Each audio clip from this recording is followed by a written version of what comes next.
Baba wetu, Mungu ishie milele, Mungu usiyelinganishwa wala kufananishwa, Mungu mwenye utukufu, nataka nikushukuru mchana wa leo Bwana, kwa sababu umetupa nafasi ya kuishi siku ya leo. Nasema ni asante Baba. Saidi, nataka nikushukuru kwa usafiri ambao umewapa walimu wetu wa branch yetu Bungoma South.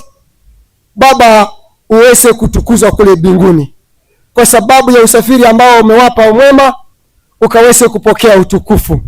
Baba, angalia tunaanza kikao chetu kama Bungoma South branch. Mungu, umekuwa Mungu mwaminifu. Baba, umetutoa aibu, ahadi tuliyotoa Mfalme kwa walimu wetu ya kwamba tutakuwa na general meeting yetu hapa Mfalme. Mungu, umetekeleza, na nataka nikupe utukufu kwa sababu unatupa amani, unatupa upendo kati yetu na walimu hao wote, na ushirikiano ulio mzuri. Mungu watu, nataka nikuombe Baba wa mbinguni ya kwamba kama kuna nguvu zozote za kishetani na nguvu zozote za kiserani, wewe ni Mungu ambaye ulituliza bahari. Baba, ukaweze kutuliza hizo zote katika jina la Yesu Kristo. Unasalia kuwa Mungu tunapoanza hiki kikao hadi tamati. Mfalme, nataka nikabidhi kila mmoja wetu ambaye amewasili katika uwanja huu, amefunikwa na damu ya Yesu Kristo iliyomwagika msalabani, na kushukuru kwa sababu unatenda hayo yote kwa ajili ya utukufu wa jina lako. Ni katika jina la Yesu Kristo ninaomba na kuamini, amen. Thank you. Okay, thank you very much, our Vice Treasurer, for the prayers. Therefore, colleagues, members of the union, today is a very important day within our branch. We just want to start our program because we have a lot of activities ahead of us. I know members of the national steering that are almost arriving, and before they arrive here, as a branch, we must have dealt with our activity at a branch level. Therefore, I want to call our treasurer, the treasurer of the branch. If the treasurer is busy the other side, then the vice treasurer will come back here so that you give us your report. Vice treasurer, just come forward. Wakati anafanya consultation with the treasurer, entertainment endelee ama namna gani? Do faster.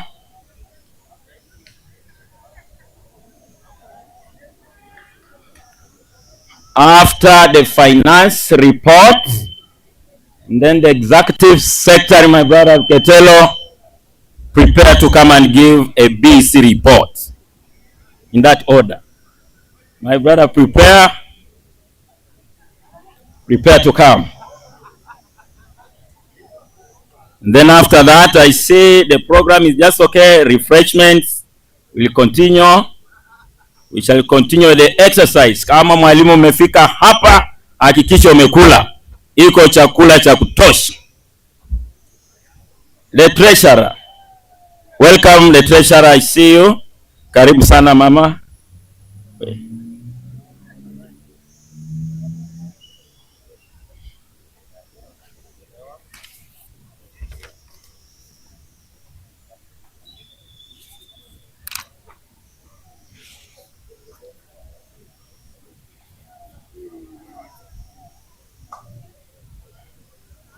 Madam Treasurer, I'm waiting for you. Okay. You read from their end.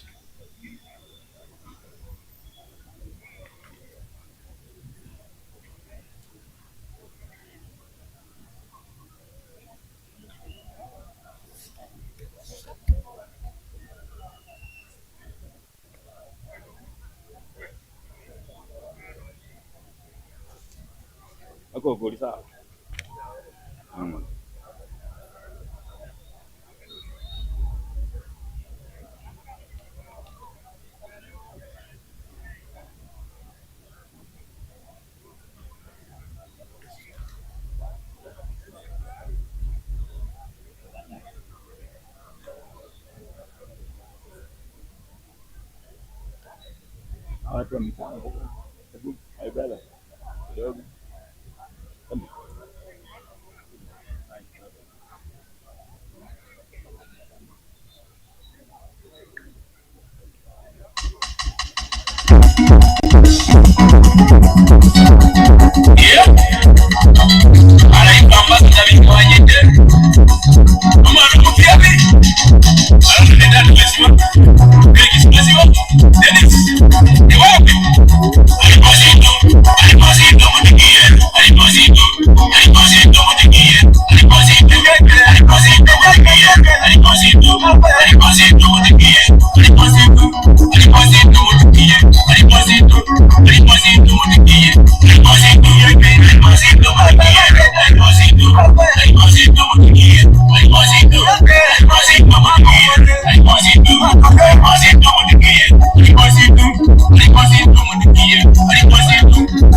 Karibu sana, karibu sana.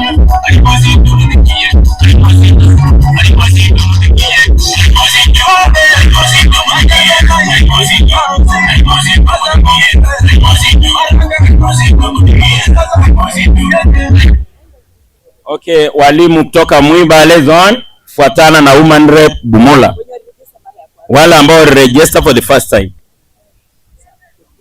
Okay, wacha nichukue nafasi hii nimwalike our branch treasurer Madam Margaret. Karibu sana.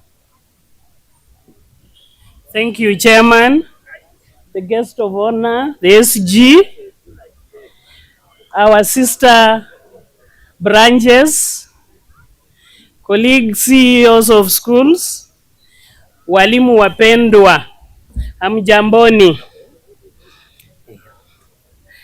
Chairman, I want to present the financial report to the teachers.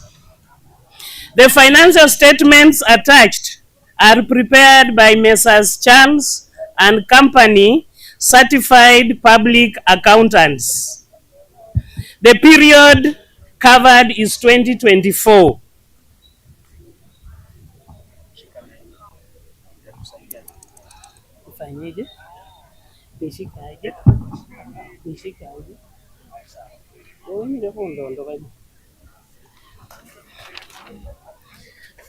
Chairman, page 14 of our booklet is a summary of commission received, assets, liabilities, and general fund being in comparison between the years 2024 and 2023. Page 18, Chairman, is a summary of commission received and the expenses. Page 19 of our booklet is the balance sheet showing the assets, equity, and liabilities. Page 21, Chairman, it is the income and expenditure accounts for the 2 years. Pages 26 to 27, pages 26 to 27, Chairman, is the proposed budget for 2025-2026. These are tentative figures showing what we shall receive and how we will prioritize our expenditure. Members will note that the proposed budget is not actual. Also, please note that the actual commission and expenditure will be clear as we prepare the accounts for 2025. I propose that Messrs. Charles and Company continue being our auditors. Thank you, Chairman.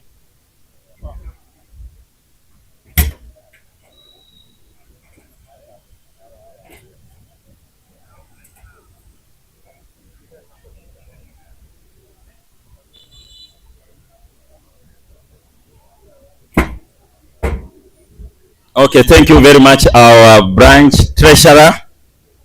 He has just read the financial statement of the branch. I now want to call upon somebody to second before we discuss the report. Somebody who is ready?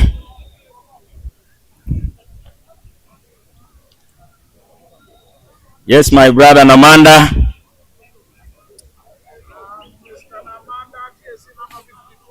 My brother, just come here so that everybody hear you. My brother Namanda. Now, I'm Mr. Namanda, TSC number 526160. I second. Thank you. He has seconded the report. Now the report is open for discussion. If you have a booklet, I hope everybody is having a booklet. It's on page, starting from page 12. I mean, naenda systematic. I'll open page 13. Do you have any question on page 13? Naona hakuna shida hapo. Page 14. Page 14. No query. Page 15. Page 15. Page 16.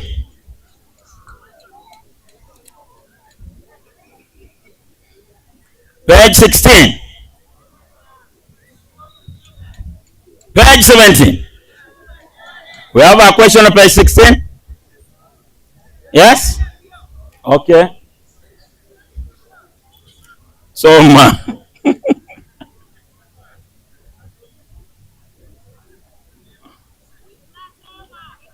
thank you. Any question on page 17?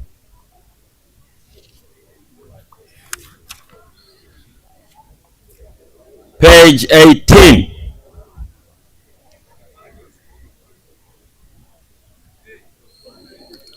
Page 18.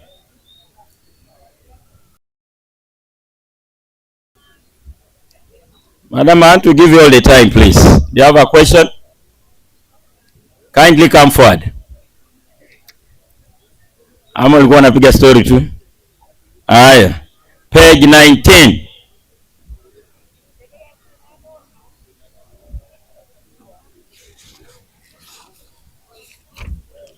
Page 20.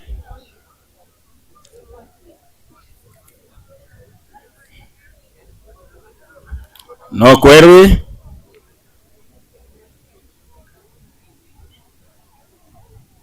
Page 21.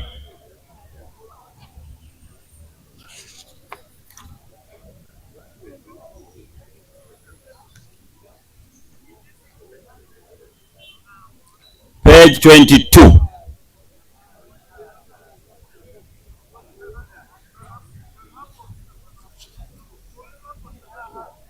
Page 23.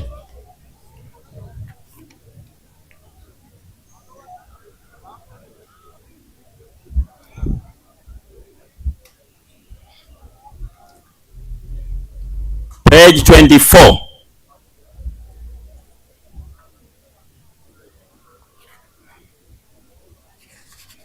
Page 25.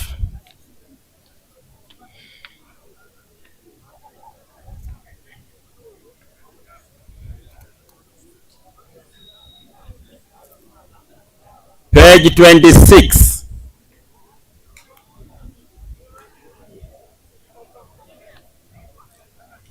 Page 27. No question, therefore we adopt the report. My brother Katibu,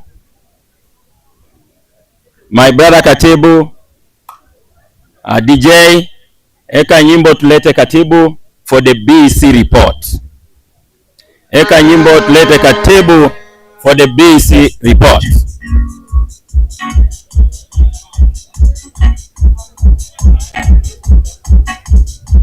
My brother Katibu, prepare.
Thank you. I thank you so much. My brother Katibu, you are welcome so that you give us the BC report of the branch. Karibu.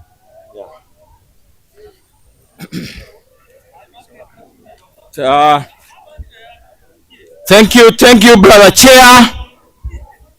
I want to take this opportunity to humbly present the official AGM speech report, to present the official BC report as presented by the Executive Secretary, Brother Ken Luketelo, at KMTC grounds on 4th of October 2025. Preamble. Okay. Mitambo tafadhali. DJ, tune properly. Iko juu sana bwana. Asante sana. Yeah, I'm not. That's okay. Thank you. Hapo ni sawa.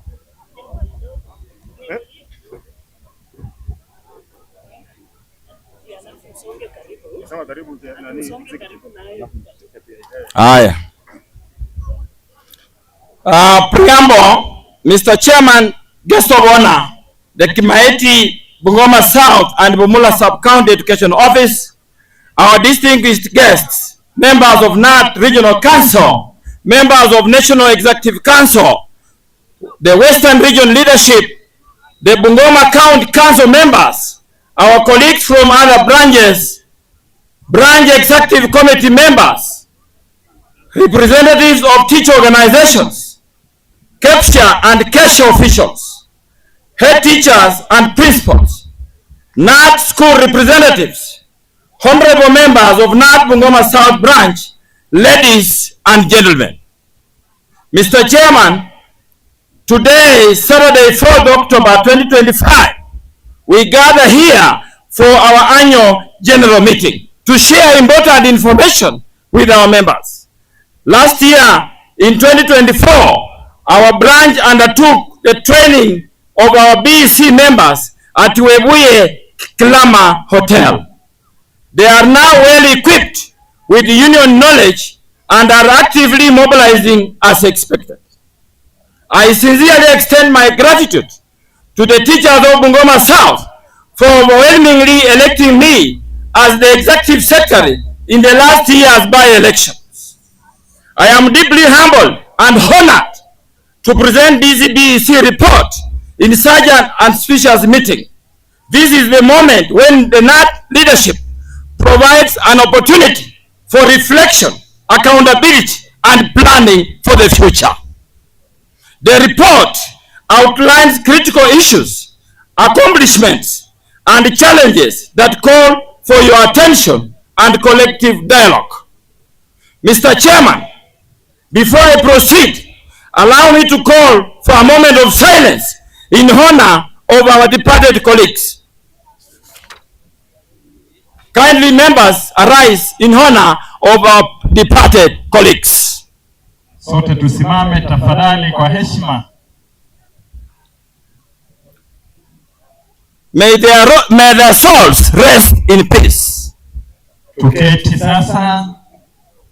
Asante sana, ketini tafadhali. The secretariat comprises of Mr. Kenneth Wafula Lukatelo as the branch executive secretary. Mr. Rabon Kundi is our office messenger. Branch executive committee. The branch executive committee is composed of 14 members serving in the following capacities: Mr. Akasin Watamba, chairman; Mr. Moses Toili, vice chairman; Mr. Kenneth Lukatelo, executive secretary; Ms. Brenda Chengole, assistant secretary; Ms. Margaret Mwangale, treasurer; Mr. Dennis Masika, vice treasurer; Ms. Blandina Mwelu, overall woman rep; Ms. Metrin Mahapila, woman rep Kandui; Ms. Florence Nyangweso, woman rep Pumula; Mr. Alex Wasike, PLWD representative; Mr. Walter Haemba, BEC Kimaeti Siboti; Mr. John Michumbe Akech, BEC Bumula Kabula; Mr. Kenneth Misiko, BEC Municipality; and Mr. Waswa Kennedy, BEC Sangalo Mwibale. School NAT representatives. All schools in our branch now have a NAT school representative. Plans are already underway to strengthen this initiative through further recruitment and continuous training to ensure more effective representation of teachers' concerns within the union and at grassroots level. Membership. Our teacher population continues to grow steadily. However, while many are genuine NAT members, some are still under urgent recovery. A painful reality is that the junior secondary school JSS teachers were forcefully placed and occupied by the employer. Even some of our members deployed to JSS were shifted to occupy roles without their consent. This is unfair and unacceptable. TSC should therefore allow teachers to join a union of their choice. Employment. The government has been replacing teachers through natural attrition. Unfortunately, TSC employment letters have been unfairly distributed through backdoor to relatives and friends instead of using merit. This practice undermines fairness, discourages deserving graduates, and kills professionalism. In the last recruitment, most slots went to graduates of 2013 and below. We now expect graduates of 2014 onwards to get their rightful opportunities. Medical cover. The medical scheme has enabled many teachers to handle huge inpatient bills without fundraisers. However, challenges remain. The teachers still experience delays in approvals for referrals, prescriptions, and discharge. Some service providers, especially police, continue to frustrate teachers by keeping them in queues for the whole day. This must be addressed urgently on the proposed move from AON Minet to share comprehensive cover. Fellow teachers, we strongly reject the government unilateral plan to shift us from AON Minet to share comprehensive cover. This proposal is rushed, lacks consultation, and risks disrupting the healthcare services that we as teachers depend on. We demand that teachers be fully involved in any changes concerning our scheme. Thank you very much. Thank you, brother. Asante sana.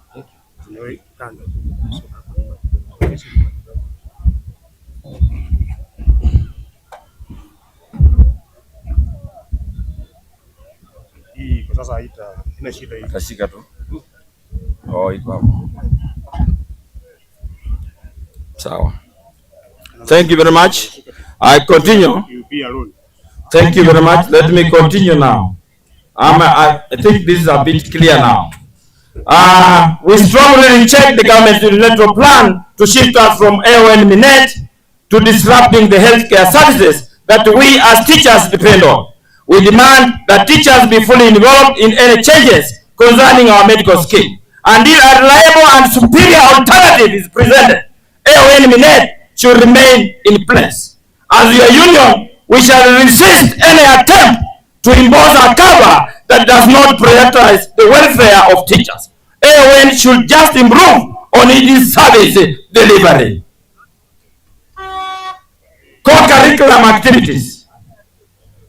Our branch takes great pride in outstanding dedication of Bungoma South teachers, whose guidance has enabled our learners to shine nationally in co-curricular activities. From athletics to drama, music, ball games, our learners continue to excel. Clear proof that our teachers are not only champions in academics, but also true nurturers of talent. Capitations. Running schools has become increasingly challenging. Inflation continues to soar, yet the government capitation per child has remained unchanged for more than 12 years now. To combat the problem, disbursements are often delayed and inadequate. For free education to be truly meaningful, government capitation must be adequate, timely, and regular. It is unacceptable for the government to announce a 50% release in the media, while schools find only 20% reflected in their accounts. If the government is unable to fully fund education, then it should be candid enough to allow parents to step in and bridge the gap. TSC, Ministry of Education. Our relationship with TSC and Ministry of Education in Bungoma South Branch and Bungoma County remains cordial. We have been able to consult regularly, resolve issues before they escalate. We encourage teachers to freely share information with the union through their school representatives. Communication is not just about bad news. Sometimes even simple greetings reminds us that you are at peace in your stations. The examination and assessments. The 2024 KCPE and KCSE examinations were conducted smoothly, with Bungoma South schools once again posting commendable results. However, NEC continues to delay payments of examiners, supervisors, invigilators, and center managers. This unfortunate trend exposes our members to unnecessary anxiety and risks discouraging them from offering these critical services in future. Deputy center managers should also be remunerated by NEC. Given the risk and demand that comes with the national examinations, NEC should consider adjusting its payments upwards. As we look ahead, we take this opportunity to wish our 2025 KIPSEA, KJSEA, and KCSE candidates the very best. May they excel and bring pride to our schools, teachers, parents, and the entire community of Bungoma South. Sister organizations. This is Bungoma Teachers Value and Benevolent Fund. While I took over last year, I inherited loan arrears, huge share refund for retirees, and then installed bus. However, I am pleased to report notably improvement, including BBS AGM that was held in August this year, since 2018. Prompt settlement of claims by bereaved members, efficient management through an active bus account and availability of the bus for hire by members at subsidized cost. Ngarisha Sub. Ngarisha remains our financial backbone, helping teachers remain stable in times of need. We appreciate its management, directors, and delegates for keeping it strong. We shall continue to engage with them as we provide oversight on behalf of our teachers to ensure they continue to give quality services to our teachers. Education scheme. I am pleased to inform you that the education scheme is a county level teachers organization. It continues to play a vital role in supporting welfare of its members. However, it is currently facing challenges that require urgent attention.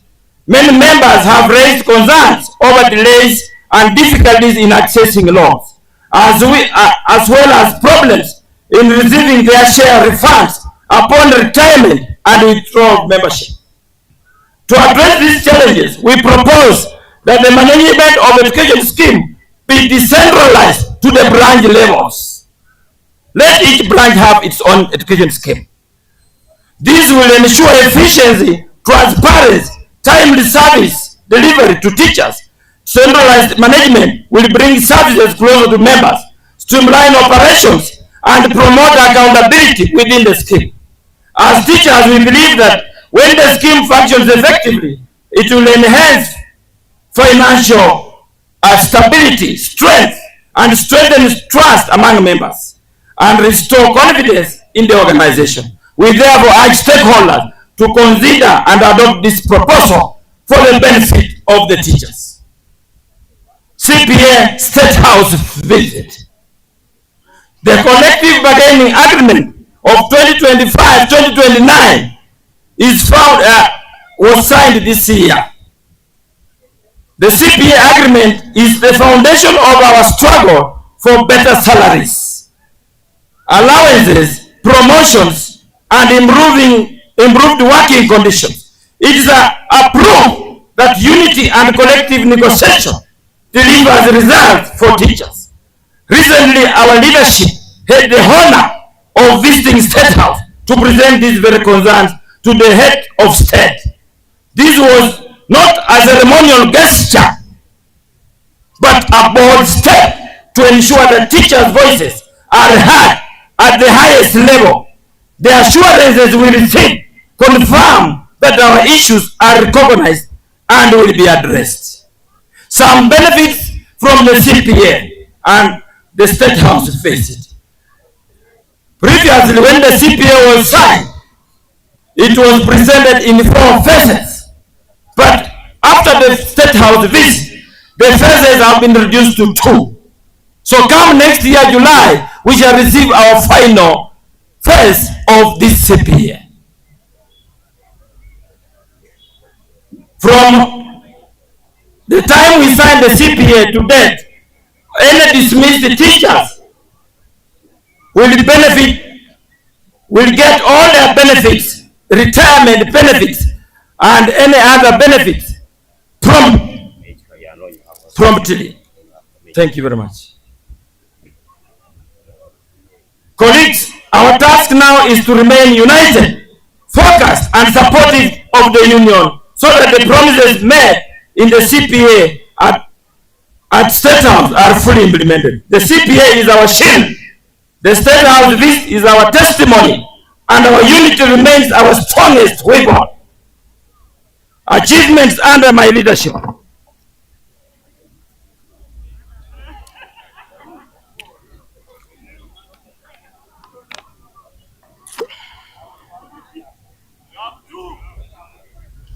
Achievements under my leadership with the BEC. Mr. Chairman, I'm proud to highlight the following milestones achieved under my stewardship as the branch executive secretary, together with the branch executive committee. The NAT AGM held today is an achievement and a testimony of its own kind after a long period of silence from 2018 to date.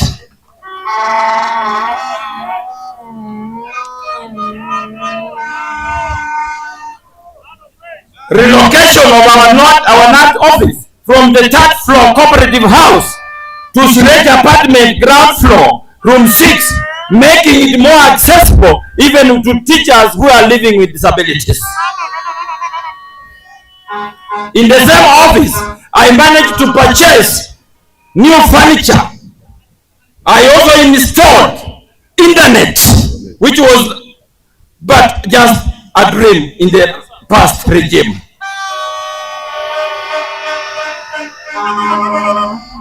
I brought in new computers and printers.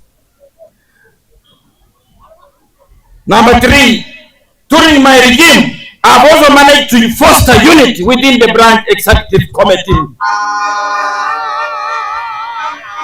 Number 4, achievement of my regime is that I've managed to streamline the management of BBS bus by installing a tracking system in the bus,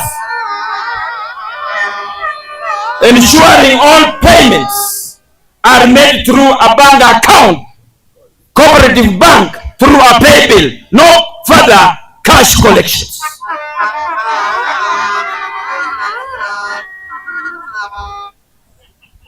In the same spirit, I have also managed to allow members to hire the same bus at a subsidized cost, while non-members pay the standard rates.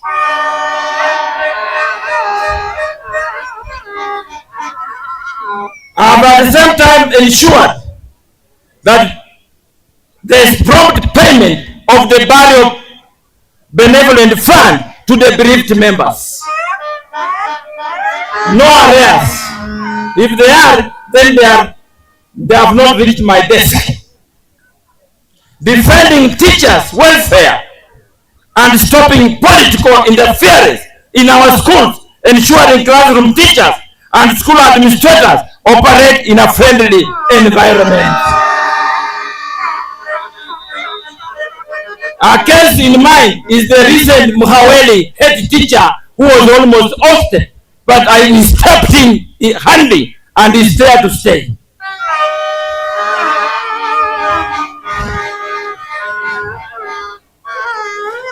Number 8, maintaining vibrancy of the union since I assumed office.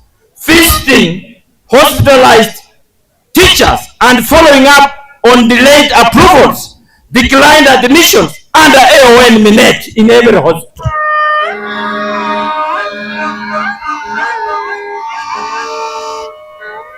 Working closely with our National Executive Council and the National Office to conduct proper oversight of teacher organizations, TSC, and the ministry, ensuring teacher demands are heard. Number 11, achievement number 11, successfully rerouting of the localized teachers back home, restoring happiness in families. Thank you very much. Number 12, organizing a homecoming party for the chairman and executive secretary to appreciate our teachers in January this year in my home, to strengthen unity and appreciate my teachers who gave me this humble position. Always standing in solidarity with the bereaved teacher families. You have always seen me in all teacher funerals because I am there for you. Come rain, come sunshine.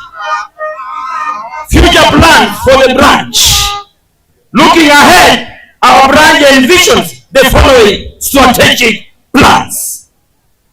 If given turn of fresh next year, these are my plans for next year going forward. Purchasing a plot in town, Bungoma town, and building branch offices to be jointly used by both NAT, BBS, and education scheme. To conduct further induction for NAT school representatives to enhance their effectiveness. To purchase a larger bus or a van for the branch to facilitate transportation of teachers in times of need.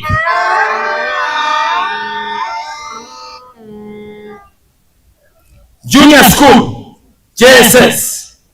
The union is currently engaging the government in addressing challenges facing junior schools, i.e. lack of dedicated laboratories, understaffing, and especially in STEM subjects, budget caps, and insufficient or delayed funding by government. CBE introduced new subjects in JSS that do not match with the teachers' specialization. However, currently all teachers in JSS have undergone retooling to equip them with the necessary pedagogical skills to handle the new curriculum. Although government has prioritized recruitment of teachers teaching STEM subjects, we appeal to them to consider employing teachers teaching both humanities and STEM subjects in the near future. Bungoma Tourist Hotel. Bungoma Tourist Hotel, currently known as Bungoma Teachers Investment Cooperative House, in short, BUTCO. Bungoma Teachers Investment Cooperative House, formerly known as Bungoma Tourist Hotel, is a county teachers cooperative. Most of its members are now retired, but not tired. Sindio? It was released for 21 years and procedural, I believe, because I was not in the system, under the capital lease 11 years ago. However, it has continued to face serious management challenges and also financial challenges. Last year in December, there was a general election of new management after 10 years, while their term of office is only 3 years, quite unprocedural. The current tenant, whom you all know, isn't it, has refused to pay rent totaling to 47 million. Amekatalia pesa ya walimu 47 million in rent arrears, forcing the current management to take legal action. The matter is currently before Bungoma High Court, coming up for hearing on 22nd October 2025. We hope for the best outcome in favor of the retired colleagues who have really suffered. Conclusion of the BEC report. Brothers and sisters, teaching in Kenya remains one of the most challenging professions. The state has made several attempts to weaken our great union NAT. The first placement of JSS teachers into Kuppet is one such deliberate attack. Meanwhile, teachers are left struggling under the high cost of living, while other sectors enjoy better purchasing power. Even worse, the practice of issuing TSC employment letters through backdoor is immoral, satanic, and unacceptable. It kills merit, promotes corruption, and weakens the teaching profession. Let us stand firm, united, resilient. Together we shall defend our dignity, safeguard our union, and secure better future for teachers of Bungoma South and Kenya at large. I rest my case. Thank you. May God bless you. Asante sana. Thank you, Brother Chairman. Allow me to sit and wait for members to react. Thank you very much. Greet me in the air. Colleagues, asante sana. Nawapenda sana. Na tena niko tayari kuhudumia nyinyi mwaka ujao. Kuendelea mbele. Asanteni na Mungu awabariki sana. Thank you. Asante Mbwana and I see walimu wanasema ni kama ni tano fresh. Ama namna gani? Huyu ni tano fresh. Beba mkono kama ni tano fresh. na watamba ni 5 mfululizo ama namna gani? Thank you very much. Thank you very much. Thank you very much. Thank you very much. I also want to appreciate this platform from MOIDB. Ndugu yangu, asante. Wakati tulianza tukuwa na Eastern.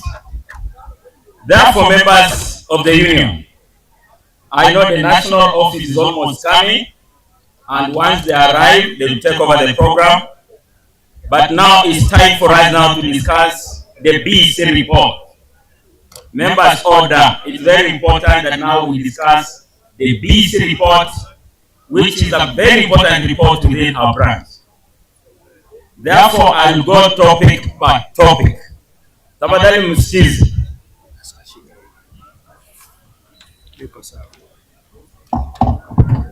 Okay. I'll begin with school NAT representative. That one is on page 6. An observation on school NAT representative. An observation on school NAT representative. Naona hakuna shida hapo. Membership. Membership still on page 6. Employment. Employment still on page 6. Tupigie katibu makofi, naona kila kitu iko sawa. Medical cover. Medical cover. Anything on a medical cover? Katibu, you are really exceeding expectation. Co-curricular activities. Still on page 7. Co-curricular activities.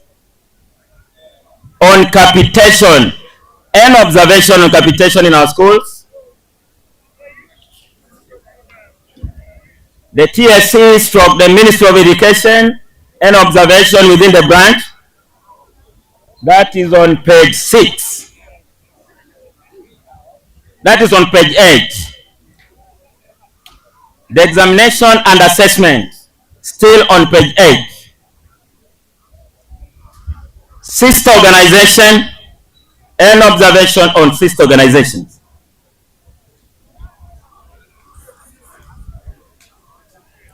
An observation on sister organization. My brother Junior, karibu.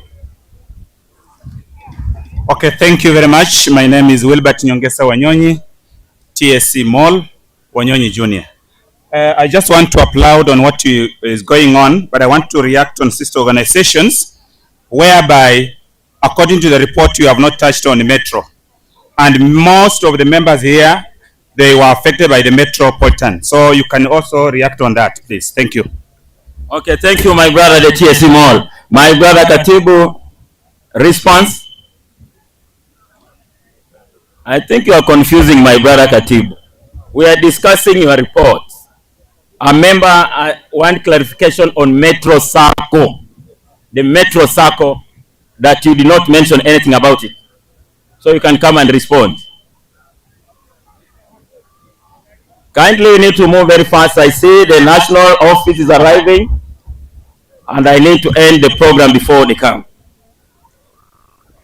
Karibu Katibu. Thank you, Brother Chairman. Concerning Metro Sacco, we are all aware that Metro Sacco, which was operating in Bungoma, in Chewai Blasa, had several of our members who had shares.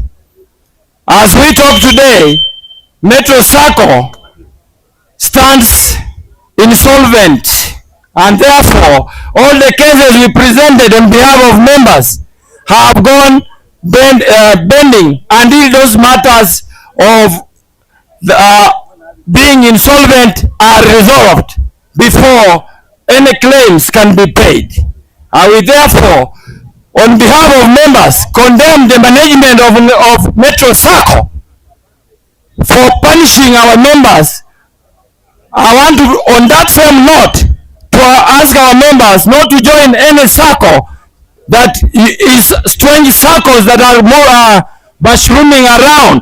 I request you to continue supporting our local Sacco, Narisha, where we can correct from within. Thank you. May God bless you. Okay, thank you, my brother Katibu. We now move forward. Sixth organization, I think Katibu has explained correctly. Education scheme report statement. That's on page 9. An observation on education scheme. The CBA and the State House visit. An observation. Remember, we had colleagues who visited the State House in Nairobi. If you have any observation on it, still on page 9. Achievement under the leadership, under my leadership with the BEC. Achievement of the BEC. An observation. Achievement of the BEC, Bungoma South. An observation. We move forward. On page 10. On page 10, future plans. Future plans. Page 11, the junior secondary school teachers. Still on page 11, the Butiko. Still on page 11, conclusion. Thank you, members of Bungoma South. I say, my brother Katibu, the report is excellent, isn't it? Makofi kwa Katibu. Makofi kwa Katibu. It deserves 5 French, isn't it? Wangapi wakasema 5 tena kwa Katibu. Thank you, my brother Katibu, for the wonderful work. Therefore, I want to move forward now. Before we start speeches within the branch, DJ, nyimbo moja tu, alafu chairman akuje alete speech yake.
Asante sana.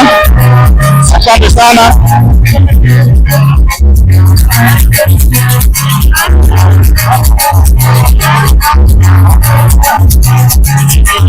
Asante DJ. Asante DJ. Asante DJ.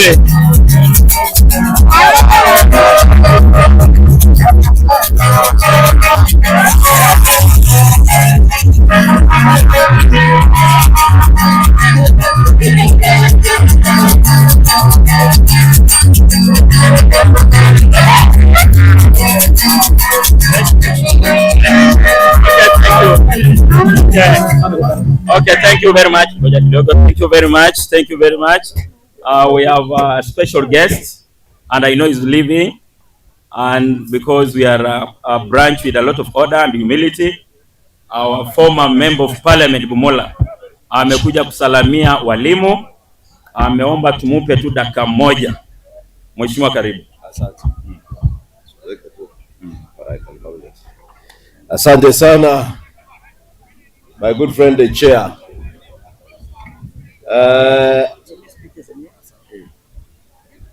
Walimu na viongozi wa walimu wote ambao mko hapa wanat, mgeni wa heshima in absentia, I'm sure you are expecting the Secretary General to arrive, and all the participants. Good morning. Is it morning or afternoon? Oh, no wonder people are queuing, because it's already afternoon. May I want just to share a few things with key people in the society who happen to be teachers.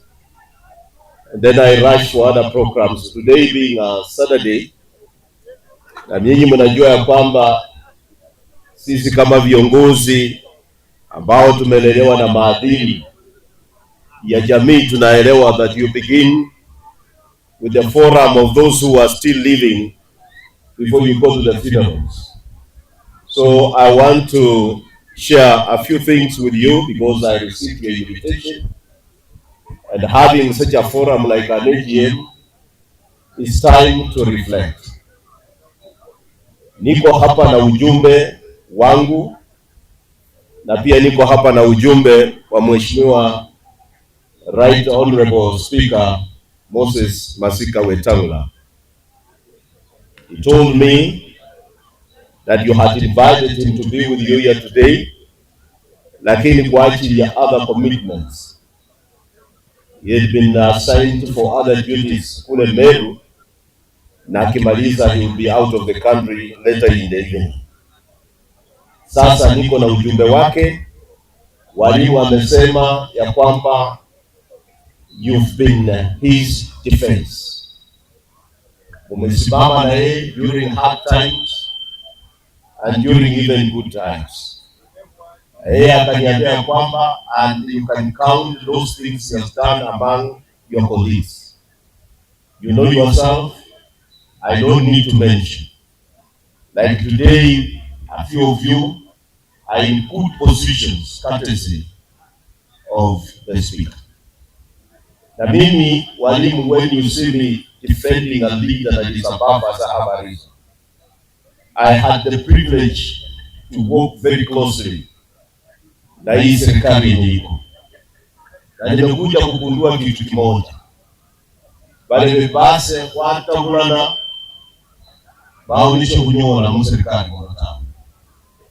I would prefer that we do our politics towards the end of the term. But saa hii kama viongozi ya Watamba, you can confirm, Chairman, I don't think in this Bungoma, or even let me say the whole of Western, kama kuna village yenye haina mwalimu. There is almost a teacher in every village. And the legacy of a teacher is not in buildings. It's not in grades. It's the impact you give to the society. Like today, I've just looked at the turnout of registration ya voters ya watu wetu. It's pathetic. Lakini ati tunahitaji kupata uongozi wa taifa.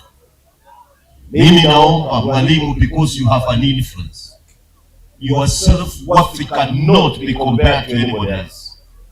And the only way to develop your self-worthiness and people respect you is to ensure that you become a friend of your own.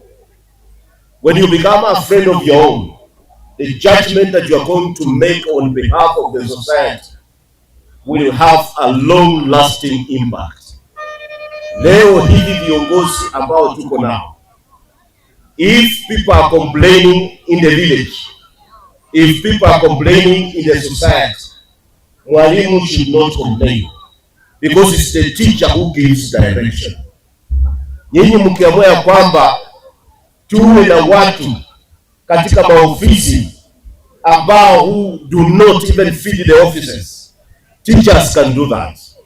So mimi nawaomba tu walimu, especially this season ambayo tuko nayo ya kuandikisha kura, from every village you come, hakikisha ya kwamba umeinfluence watu to register as voters. Hilo ni jambo la kwanza. Jambo la pili, after doing that, kura inapofika walimu, mimi nawaomba your influence today. If teachers are united, even in this country, president wa taifa hili anaweza kuwa mwalimu. If teachers are united, even governor wa Bungoma hapa anaweza kuwa mwalimu. If teachers are united, all elected positions, we can have teachers in every office.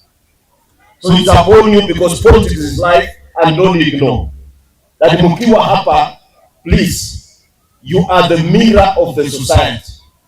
If you take a mirror and look in that mirror, what do you see? If you take a mirror and look at Bungoma, what do you see? If you take a mirror and look at Bungoma South, this is Bumula and this is Kandui, what do you see? Whom do you blame? Because you have the influence to turn around the face of Bungoma. So I'm appealing to the teachers and the leadership who are here today that we can do much better. We can put people who are accountable to the citizens of this country. We should not join the chorus of people who do not understand what is happening in the country. Alafu tuanze kulalamika. Yet we have a responsibility to do so. Sasa mwalimu, wewe ni kioo ya jamii. Na hii kioo kuweka mbele ya umma itaanza kulia. Hii kioo kuweka mbele ya mtoto atalia. Bali hii kioo kuweka mbele a responsible citizen ataona uchafu kwa macho na atoe. Na waomba tu that play a key role, especially when it comes to the elective positions in this county. Bungoma South, Mr. Watamba, Mwalimu Ken, Executive Secretary, and the rest of you. These things I'm saying concerns you, my brother. You have the powers to see and see who is who in this country. And by extension, even in the entire country. Why should you control all these people and people believe to you? Take a position. Have even engaged people, interview them, know what they have, what they're going to do. But don't be just people who give chorus, even in funerals. Mwalimu is not on that class. And by the way, as I summarize, this is my final remarks. But I say that there are different languages, about 3. And one of it that has confused even professionals is the language of the pocket. And if I come here, I stand here, I must announce what I have so that you can give me audience. That way, we will mislead the society. People have money. If you want to compete in terms of money, my friend, even billionaires or fools who have money will take charge of the leadership. And there is a language of the mind. Being a teacher, you understand. Charles Horton, a socialist, they talk of that people sense your brain and they want to tell you what you want to hear. So that you join the chorus and make decisions that are not worthy for the society. But there is a language of the heart. And the only person who understands the language of the heart that changes the nation is actually a teacher. So can you go back to the crossroads and restore the dignity of the teacher? That you will not be complainers, but you will be the decision makers of our county. Why do you think those many years at independence, the people who were in charge of leadership were teachers? And that is why Bungoma County ilikuwa inakopesha pesa kule nje. So please think about it. We can have more of these forums. We are willing to engage each other and see how best we can develop our region. Watu ya Bungoma South, nimesikia mkisema keki ya kaunti hii sisi ni kama hatutambulii. Naomba viongozi wa walimu ambao wako hapa, can we have this conversation? and it's possible. Nothing is impossible when two heads with brains meet. Let's set our health boundaries that people can respect us. Kwa hayo machache, mimi naomba tafadhali mtaniruhusu nikimaliza nielekee kule Brigadier I've lost. Dr. Lusike is my cousin, mtoto wa engineer wa Silwa. Kule ndio nataka kwenda kuomboleza na wao. Na niliwaambia kwamba it was good to begin with a forum of teachers because you are not mourning. Then from there I go for the funeral. Last but not least, there is the greatest commandment of all that Jesus told his disciples. That love your neighbor as you love yourself. You can't give what you don't have. So you should not just come here and have a conversation, see what you did last year. Develop that love. And that love will transform something better than what we need or better than what we have today. Nimetumwa hapa vile niliwaambia at the beginning ya kwamba Mheshimiwa Speaker kanumire anano nenda mchango kwewe kwa kuba yeta kuba nabo ne bantu emire kulai, and I'm sure money is involved. Hapo lisiki kirefu ya moja niwalete. Na mimi mwenyewe mwalimu Mwisesine yebo la zambi mpaka inene nongisi otsi kirefu amsi. Lima libisika lebasa kubera bakano bakoluku kuzu. Nonyola siswa singosi bara ya abaji imini cyaro leze ne kibojata ya abaji khereza ne kibojata cyaro lele wakabwamba kone wajja kurya kibiro olamba ho wakana kimo cyabo full so majana bakano mu rukisa yale yamena akakira obole kuramba yuno mo ruliga lori bandu bapara bali abuyirombera kobele kino mu cyefo cyihare. And part of the problem that we have is our identity. I don't know, just Spain, or also these are Spanish. So there is no problem when you know your language and you speak it well. Eso sí hago ya mawe por aquí susiki tarisa musta. Para ya por aquí susiki ndana kila sasa ili sasa saro tangata kile ya koma kana ro. Baba ko ya bise byo je kile chikora. Ngore wa musi buri buri. Buri yo muna wera ro jita.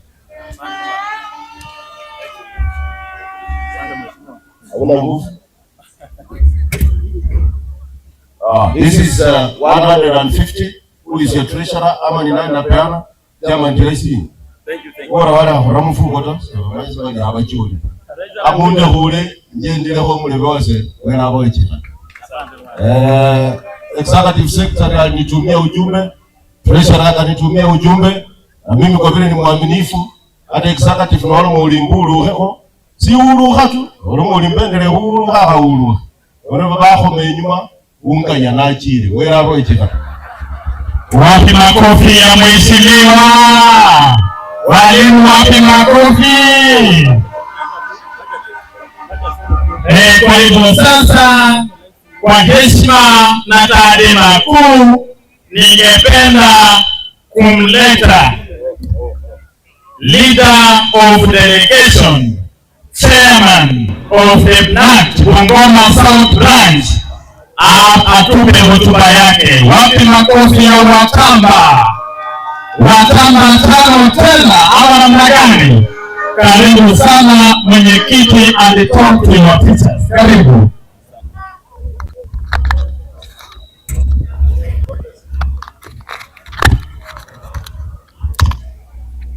Okay, thank you very much. Members now order. Wacha tusikize. Let's now listen to the speech of your beloved chairman of this branch. The chief guests, distinguished guests, honorable members of the great branch of Knut Bungoma South Branch, ladies and gentlemen, I warmly welcome you all to this year's annual general meeting of Knut Bungoma South Branch. It gives me great joy and humility to stand before you today as your chairman, to reflect on our journey to account for the work we have done together and to chart the way forward for our great union. Nasikia kelele iko hapo mingi. My brother na Masake, let's have order there. My brother na Masake, Dominic, naona unaongoza kupiga kelele na chairman yako kazi. Najua ni mimi niko kazi. Tafadhali sasa tunyamaze. I warmly welcome you all to this year's annual general meeting of Knut Bungoma South Branch. It gives me great joy and humility to stand before you today as your chairman, to reflect on our journey, to account for the work we have done together, and to chart the way forward for our great union. This AGM is not just a constitutional requirement. It is a moment of accountability, solidarity, and renewal. It's an opportunity for us to take stock of our achievements, confront the challenges that still lie ahead, and recommit ourselves to the noble cause of safeguarding the rights and welfare of our teachers. Over the past years, we have walked a challenging but rewarding path. As a branch, we have stood firm in championing collective bargaining agreements, pushing for long overdue promotions, and defending teachers from unfair labor practices. We have constantly engaged the Teacher Service Commission and the Ministry of Education to ensure that the concerns of teachers in Bungoma South are not only heard but acted upon. These achievements remind us that NAT is not just a union, it is a shield and a family for every teacher in this region and across the nation. Colleagues, we are all aware of the pressing issues affecting us today. Stagnated promotions, increased workload, delayed implementation of negotiated benefits, and ever-changing education policies. These realities have made our work as teachers more demanding. Yet, I assure you that your leadership remains vigilant, resilient, and committed to fighting for every teacher, whether in primary, secondary, or special needs institution. The welfare of teachers is the welfare of the nation, because the classroom is where the future of Kenya is shaped. Allow me to sincerely thank our branch executive committee, our school representatives, and all members for your unwavering support and sacrifices. Your contributions, unity, and active participation keeps this branch strong. Without your trust, we will not be able to engage effectively at the national level or speak with the courage and authority that we do today. Brothers and sisters, this AGM calls us to reflect deeply on the power of unity. A divided union is a weak union, but united union is an unstoppable force. Let us put aside divisions and personal interests and embrace the great mission of defending the dignity of teaching, securing better terms for our members, and ensuring that our profession continues to command respect in society. As your chairman, I must also highlight some of the milestones we have achieved together under my stewardship. We have unified the branch executive committee members, ending internal wrangles and bringing back cohesion and strength our collective voice. We have ensured that the welfare of teachers remains central, actively participating in CBS and relaying grassroots concerns to the national office, which have been acted upon by the Secretary General at the highest level. Our branch has produced leaders who now serve with distinction beyond Bungoma South. For instance, I take pride that I worked with Mr. Nganga, who is now serves as an ambassador, a testimony that this branch is a true grantor of leadership. We have sheltered teachers from intimidation and harassment, always standing firm whenever our members' rights are under threat. Above all, we have restored dignity, respect, and visibility for Bungoma branch within the NAT national framework, making our voice one of the most respected and listened to at the table of decision making. We move forward. Let us rededicate ourselves to strengthening Knut Bungoma South Branch. Let us defend our union, our rights and our future with renewed energy and determination. Together we shall keep the fire of solidarity burning, and together we shall transform this branch into a beacon of strength, resilience and hope for all teachers. Long life Knut, long life Bungoma South Branch, long life the teaching profession. Thank you and God bless you all. Your servant, Brother Gaston Watamba, Chairman, Knut Bungoma South Branch and Vice Chair Bungoma County. Asanteni sana. Thank you so much. Thank you so much. Watamba tano tena ama namna gani? Luketelo tano fresh. Asante, asante, asante.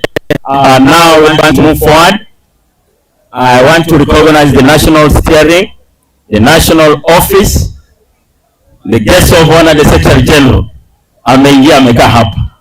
Karibu sana our Secretary General. Our members across the branch, we welcome you.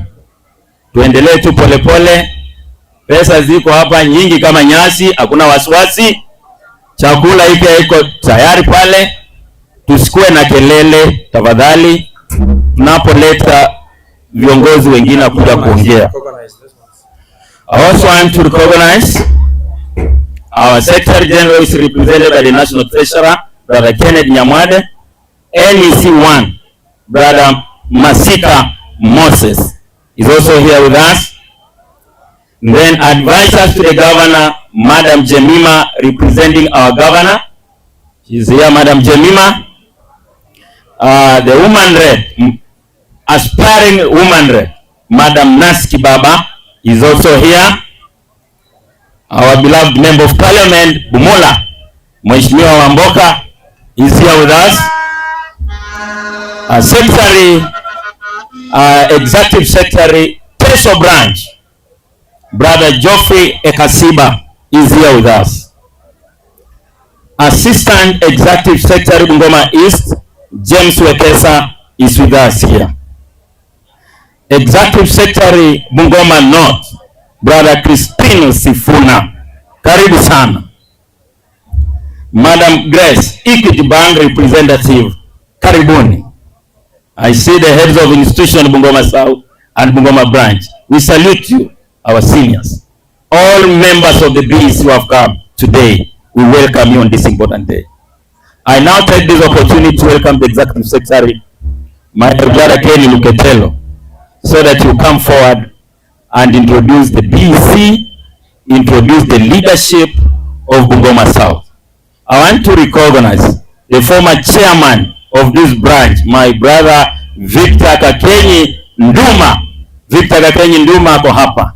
I recognize you, my brother Victor Kakenyi. Murere ako pale, the former bishop of this town. I also recognize you. Karibu ndugu katibu. Vile katibu anajipanga, my brother DJ, huyu katibu anatosha, mpatie nyimbo smart. Huyu katibu Ketelo. Yes.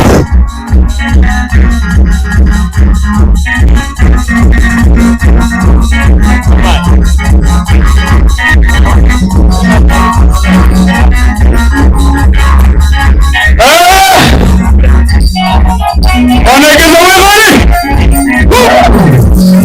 Sika. Hapo kwezi ndio hapo kuzungumza mwana. Oma, hapo kuzungumza mwana. Napengere wonra wazela. Napengere wonra wazela. Onekeza wewe pale. Onekeza wewe pale. Sababu mmeshanga yora. Esambo ya muraga. Esambo ya muraga. Esambo ya muraga. Sababu telibura. Onekeza wewe pale. Onekeza wewe pale. Onekeza wewe pale. Uselero inyora. Inaonekeza kwa uwinde naye. Sababu telibura. Onekeza inyora. Sababu telibura.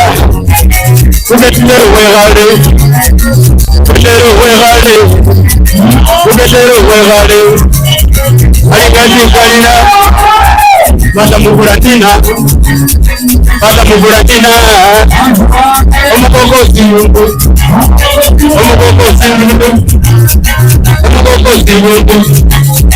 Ali mungu asahura. Onekeza wolile. Onekeza wolile. Nasigire tena. Onekeza wolile. Wadoyosa yaba. Kiri mungu asahura. Mungu asahura. Onekeza wolile. Onekeza wolile. Onekeza wolile. Kuratena na ubode. Kuratena wolile. Nampengele warula wazeta. Ayo nombe nyawelora. Bayi muro salimao. Bayi muro wanekeza. Mama kirimade. Mure wanekeza wamalile. Wanekeza wamalile. Mure bayi nombe nyawelora. Wakati wambayi. Alingira wanyakali. Uketero kawaruma. Uketero waharuma. Ayabuta sehura. Ayabuta sehuma. Mujitawenya ngayona. Bimu wanekeza kawaruma. Kuyekulina kuhura. Kuyekulina kuhura. Asante tutesikiri. Asante.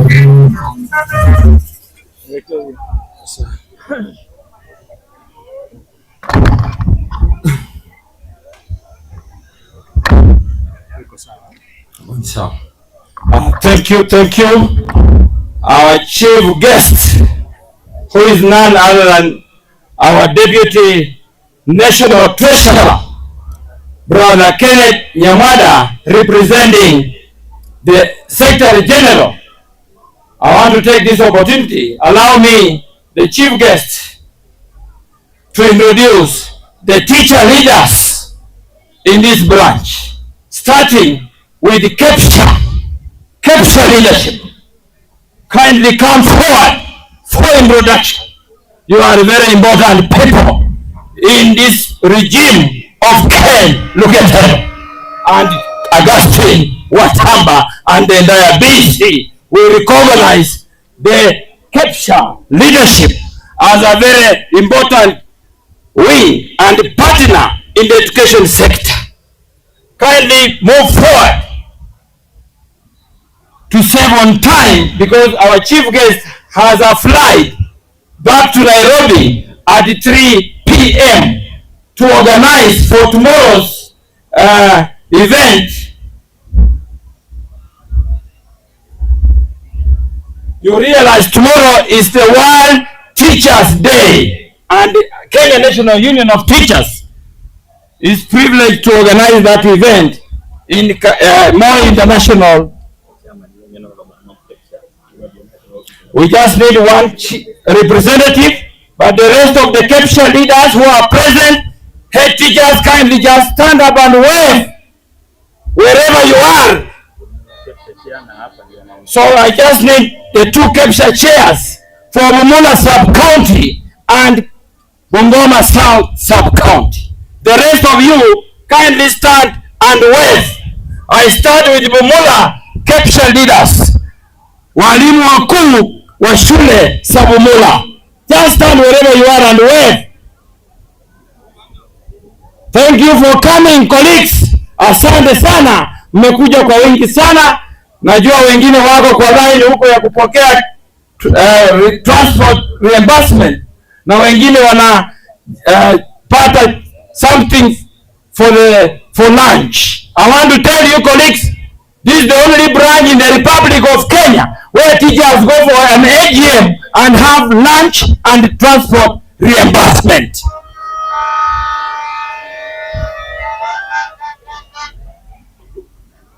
Tunatosha hatutoshi watu wangu? Tunatosha hatutoshi? Wale wanasema tunatosha hii kazi, wainue mkono nione mwenyewe. Asante sana. 5 fresh na Watamba 5 tena na viongozi wengine 5 mfululizo. Asante sana. Welcome our chair This is our chairperson, Capture Bungoma South. Brother mwenu, welcome. Karibu sana.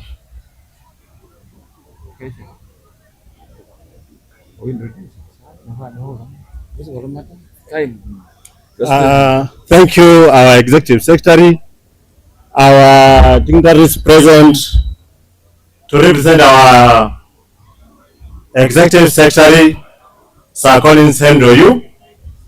We are the Capture leadership.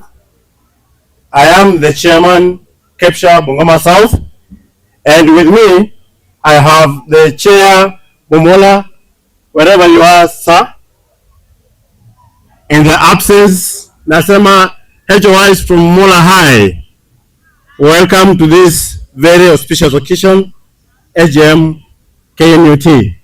May I recognize also the Capture Chair Kimaiti.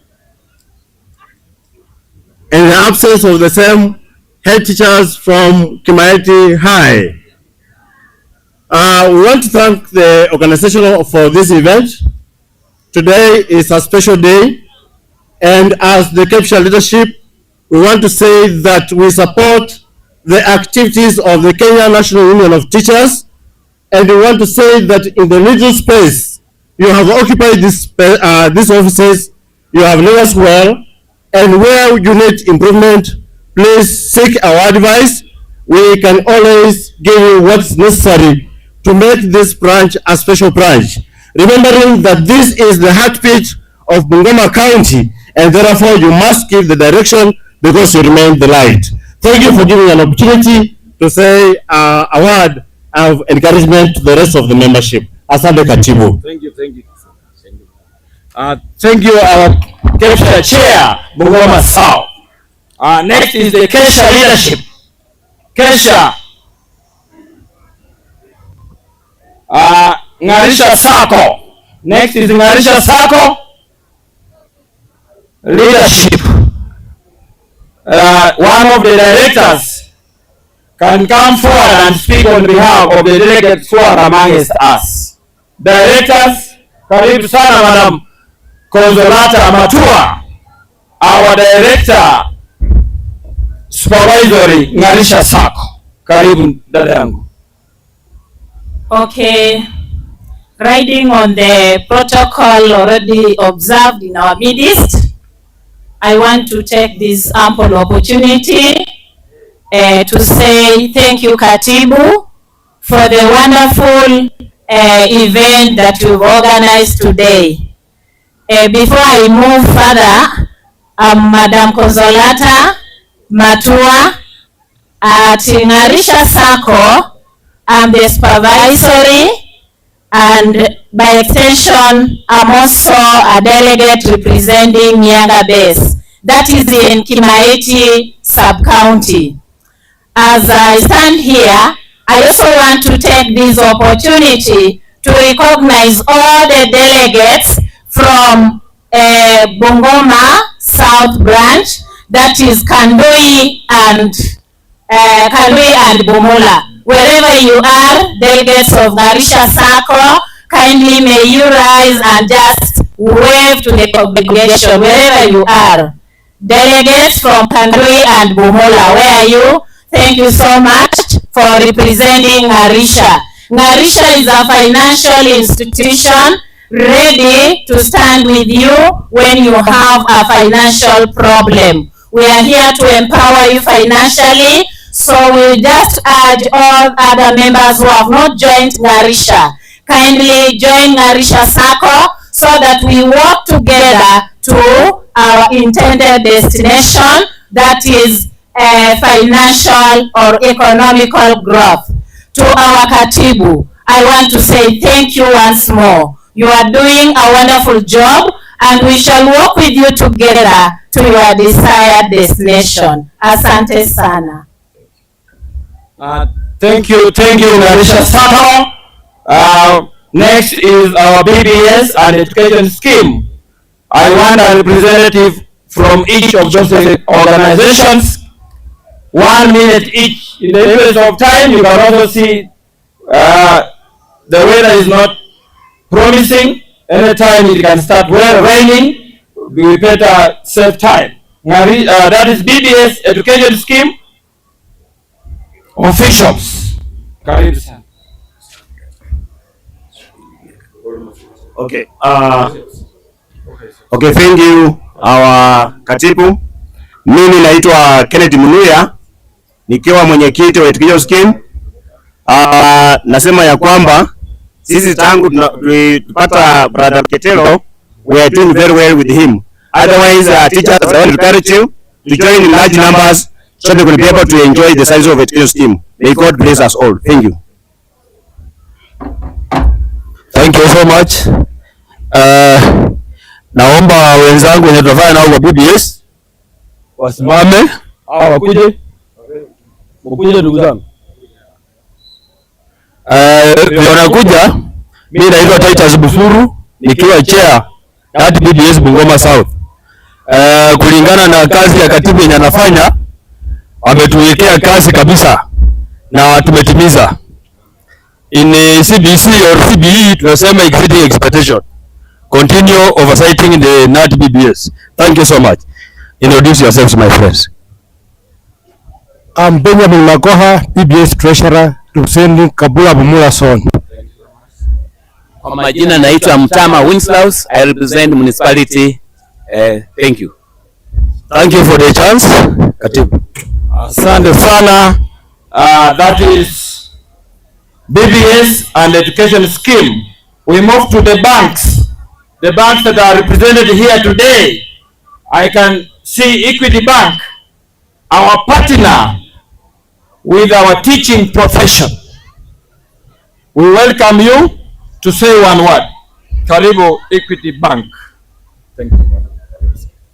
Good afternoon, dear teachers. I am Grace from Equity Bank Bungoma.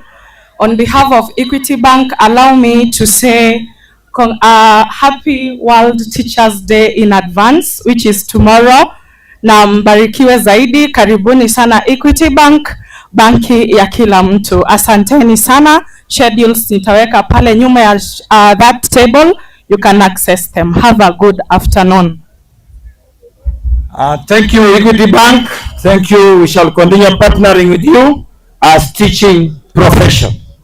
Next is, I want to take this opportunity, colleagues, on behalf of this branch also to congratulate one of our colleagues who has been identified and recognized to participate in the World Teachers Day tomorrow in Nairobi.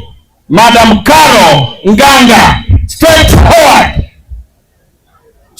Makofi kwa Madam Carol Nganga ambaye amepokea tuzo hapa, asalimie katibu wa branch hii ambaye atamtuza na fare ya kwenda Nairobi, ya kurudi yeye mwenyewe atapewa huko bahasha nono.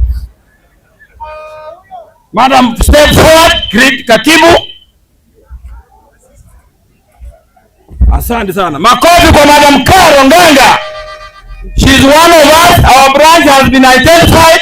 I want to say congratulations, my sister, on behalf of all these teachers. Bungoma South continues to shine as others follow. Thank you. Receive something from the katibu. Shilingi 2,000 ya kuchukua East Coach akielekea Nairobi. Makofi kwa katibu ambaye ni ule wa roho ya kupeana. Asante sana. Thank you very much. Woman rep ameongeza shilingi 1,000.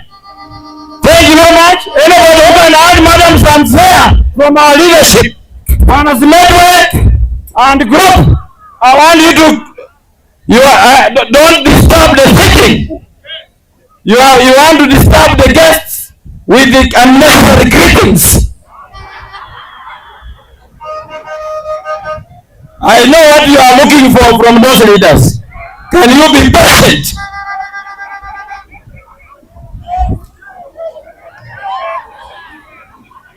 Thank you very much. I move forward to introduce now the BC people I work with in the NAT office.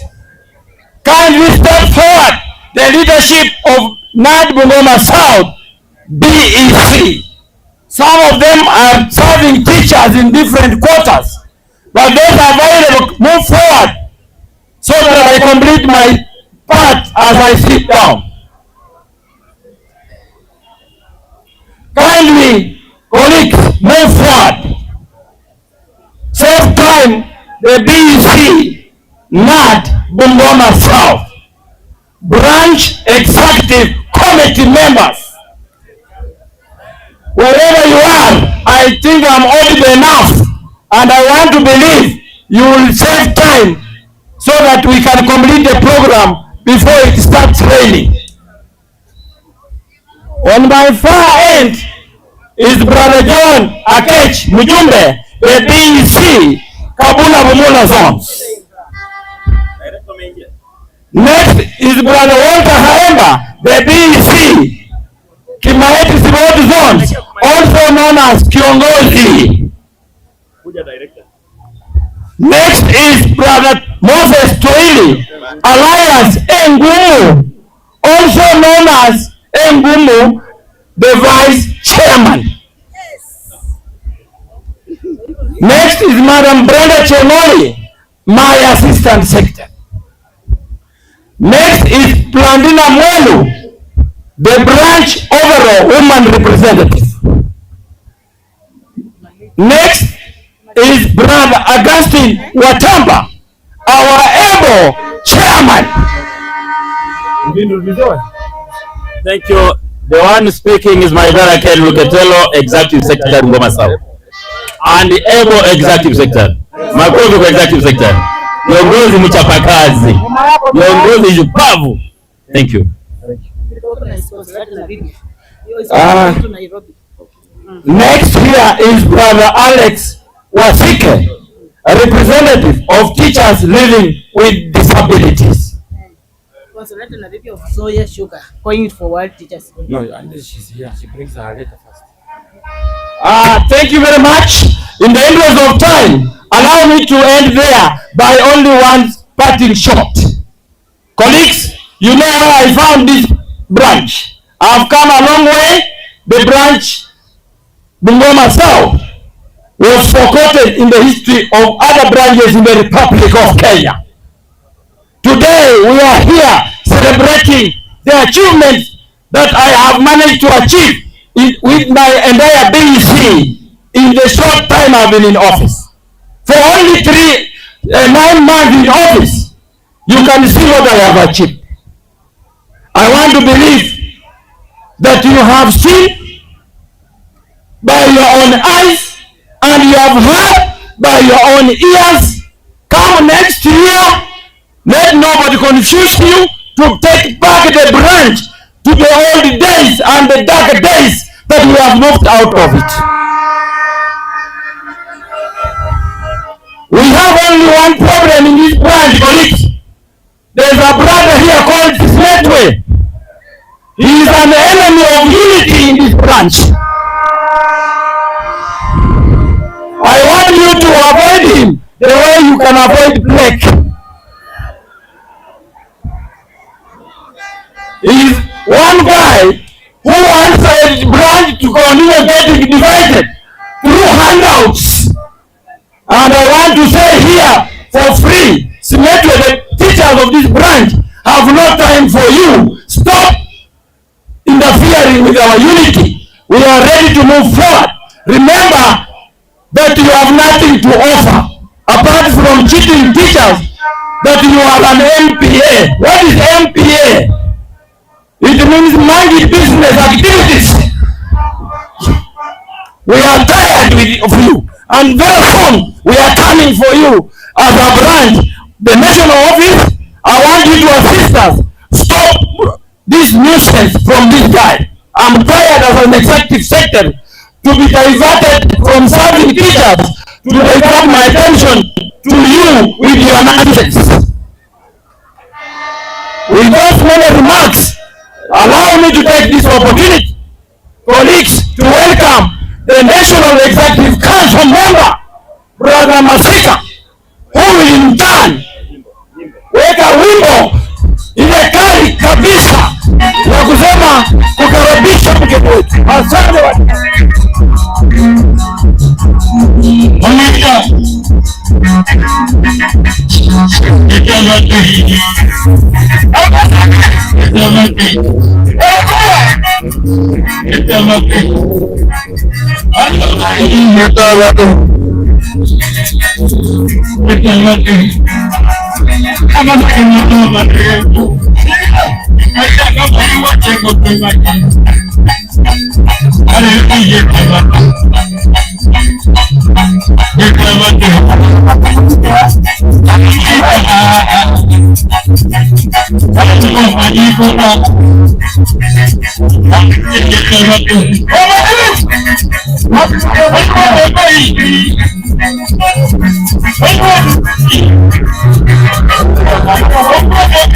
Asante sana, asante sana kwa kutumbuizwa. Hii nitolee moja.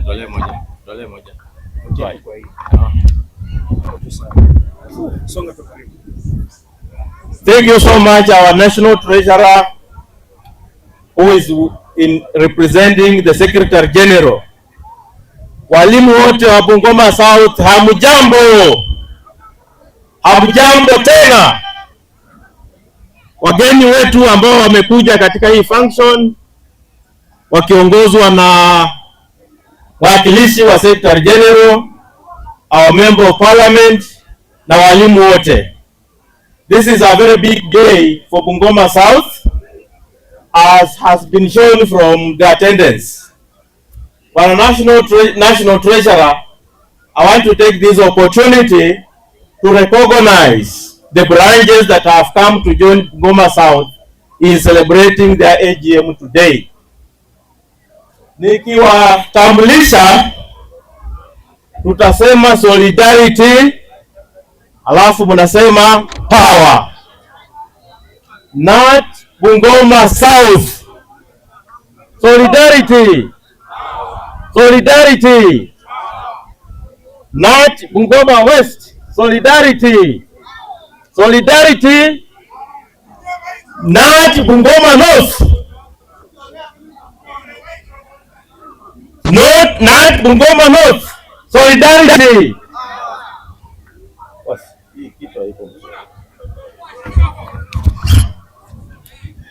Asante. Not Bungoma North. Solidarity. Sawa, asante. Not Bungoma East. Solidarity. Solidarity. Not place of branch. Solidarity. I think that those are the branches present, and we shall introduce others as they come in. Our national treasurer also want to take this opportunity to welcome you to Bungoma to celebrate with us this day. So today there are only two things that I'll talk about, because you are here. I do not want to preempt your speech. Number one, we are going to celebrate the World Teachers Day tomorrow, and teachers expect a lot. Recently we had a visit to State House. A lot of goodies were promised the teachers.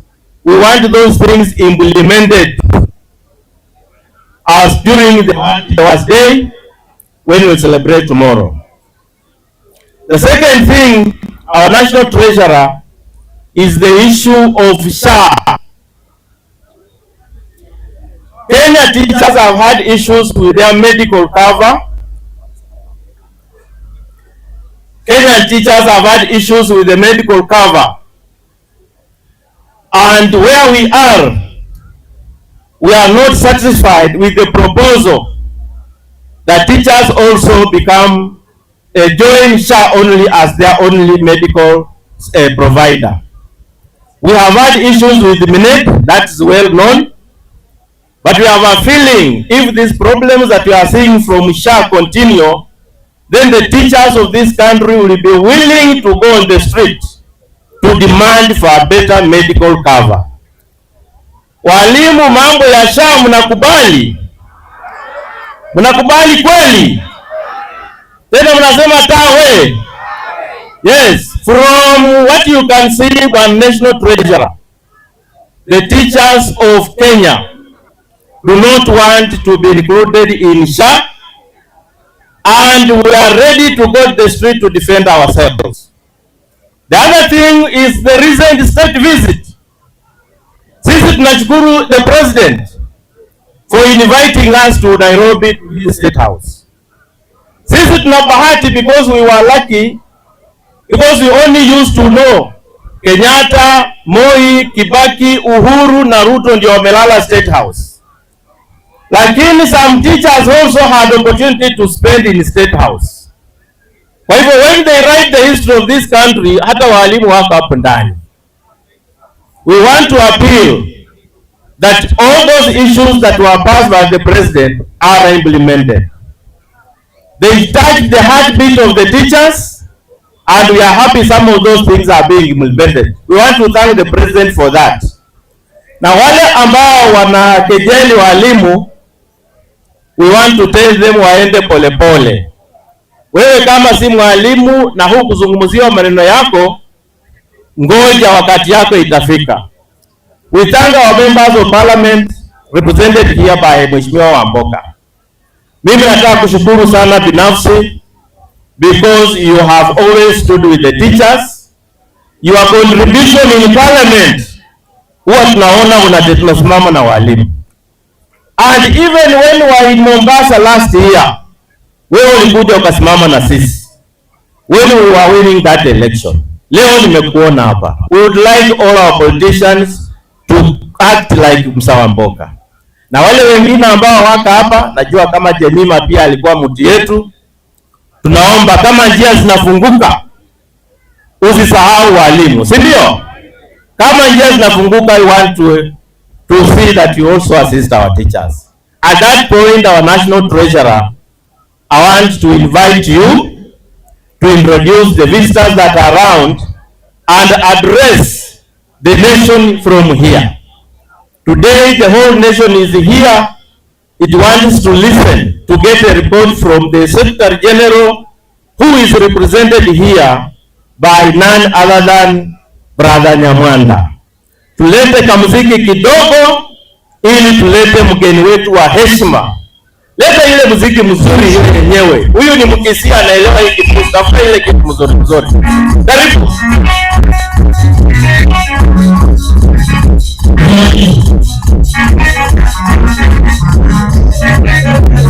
Mama msindikize mgeni.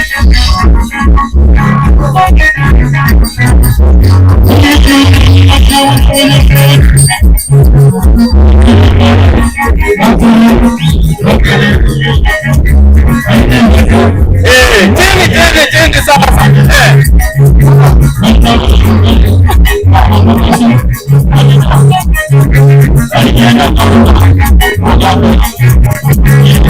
Kaulinga komore, tende gari tawale bena mpanyire. Kaulinga komore, komore tawale bena mpanyire. Konfira ewe, wanawe wakidala bena mpanyire. Konfira ewe, wanawe wakidala bena mpanyire. Konja mukizonga, konfira ta, konji. Bainawa na lukale, wakawe gira, tende. Ewe simpegeria, torde wandu kawa serra warokia. Ewe simpegeria, torde wandu kawa serra warokia. Ewe ndinganga, simpegeria, wakuregera. Simpegeria, asante. Haya. Thank you very much. Asante sana. Hiyo mziki ni tamu sana. Thank you very much. Asante. Hizo filimbi sasa mtasiacha. Hizo filimbi mtasiacha kidogo ndio tusikizane vizuri. The leadership of this branch, led by the chairman of this branch, Bungoma South, Brother Watama, the executive secretary, Luketelo, the entire BEC of this branch, Bungoma South, Mheshimiwa wa Bumula mwenye hako na sisi hapa leo, Brother Jack Wamboka, the governor representative who is with us, Chemima, aspiring woman rep, Nancy Kibaba, the feasting in other branches from Western region, the CAPTCHA leadership who are with us, colleague teachers, good afternoon. Good afternoon once more. Solidarity.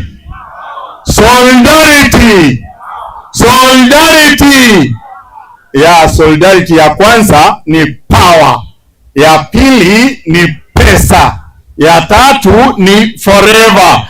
Okay, let's go. Solidarity. Hapo tuko pamoja. While I was seated there, I was not getting this sound coming from the other side, and I was wondering whether the teachers were going to hear me. I'm glad that once I'm on the stage here, it is loud and clear. Allow me, teachers, to bring a few guests who are with us because they are rushing somewhere before I deliver the Secretary General's report. I want to start with the aspiring woman rep, Madam Nancy. Kindly come. Mpigie makofi. Nancy, karibu, uongee na walimu and kindly be brief. Asante sana mwalimu. Mheshimiwa Jack Wamboka, the leadership of the teaching fraternity, na walimu wote, hamjambo. Good afternoon. My name is Nancy Nanyama Kibaba. I am an aspiring woman representative hoping to be elected in 2027. Whenever I stand before teachers, I always remember how I was in school, na kila wakati nilikuwa ninaitwa kwenda kwa staff room kwa sababu ya kupiga kelele. So even when I'm standing here, I still get scared because nafikiria pengine nimeitwa mbele ya staff room. Lakini ninajua ya kwamba saa hizi walimu tunaweza tukaongea kidogo tukasemezana. Walimu hai. Hamtanichapa viboko, si ndio? Mimi sina maneno mengi ya kusema. Mine is just to thank you for the good organization ambayo mko nayo, na kwa ile kukuja pamoja, because when you're together as one, when you stand in solidarity, then it is true that your issues can be heard. And my call is that you elect leaders who care about your welfare. I know that even the woman representative ambaye tuko naye katika ofisi is a unionist, but unfortunately, to say the truth, I have never heard her talk anything in the parliament concerning issues of teachers. Na mimi nikisimama hapa ninataka niwaulize walimu, do you ever hear your representative talking about issues to do with teachers in parliament? Kwa hivyo mimi ninawaomba kwa unyenyekevu, ikifika 2027 panapo majaliwa muweze kunituma ili niweze kuwa mwakilishi wenu wa kina mama. Mulando la hemoni faila nanja la kare renjala hahuile na nyama arere chi nyama mawili. Alafu mimi nikienda nimewabebea shilingi 10,000 ambayo itaongezwa kwa zile mingi ambazo zimeletwa. Na pia ninapoenda kuketi chini, tafadhali mpokee salamu za Mheshimiwa Didmas Wekesa Barasa ambaye anataka kuwa governor wa Bungoma County. Asanteni sana. Mpigie makofi. Asante sana. Where is the treasurer? Treasurer of the branch. amesema Didmas ni salamu tu ametuma. So next time, Madam Nancy, next time ukitembea na greetings ulete pia pesa.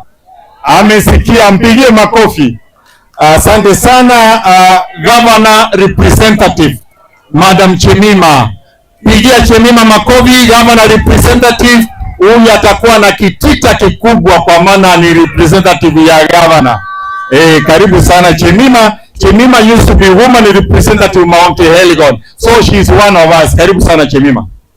Asante sana our guest of honor, our MP Mr. Mwambu, our incoming woman representative. My good friend, our MP Mr. Wamboka. Yes. Wamboka tano milele, si ndio? Asante sana our MP Mr. Wamboka, who is my good friend, our incoming Mama County. Sasa tumechanoka. Our leadership, county leadership and all the other welfares and colleague teachers. Good afternoon. Good afternoon. Solidarity. Solidarity. Solidarity. Asante sana. My name is Jemima Temkokomu, formerly the NAT Woman Representative Mount Elgon branch, and today I stand here proudly to be associated with you because I am a teacher, and once a teacher, always a teacher. I am a born teacher. I am only a politician by extension. Currently, I'm serving in the office of the governor as an advisor to the governor, courtesy of the teachers' leadership of NAT. And today I stand here to bring you chai kutoka kwa ofisi wa gavana wetu, Governor Kenneth Makelo Lusaka. Mnapokea hiyo chai ya gavana wetu? Asante sana. We want to say that we want to thank God because at least we have a governor mwenye amekumbuka walimu katika serikali yake na akaweka walimu katika serikali yake. Me being one of them and many others. And it is my wish that in future when we elect leaders, when we get leaders, we want to get those leaders who will consider teachers, because many leaders think that teachers do not need to be helped. As teachers of this county and as teachers of this country, we have children who need to be employed. We ourselves, we have papers, we need to be employed. And we need to be supported by these leaders that we elect. I just want to challenge the leaders that the teachers of this county are the light of the electorate. Sisi ndio tunatoa mwelekeo. Kwa hivyo mimi naomba ya kwamba viongozi wote watuheshimu sisi kama walimu.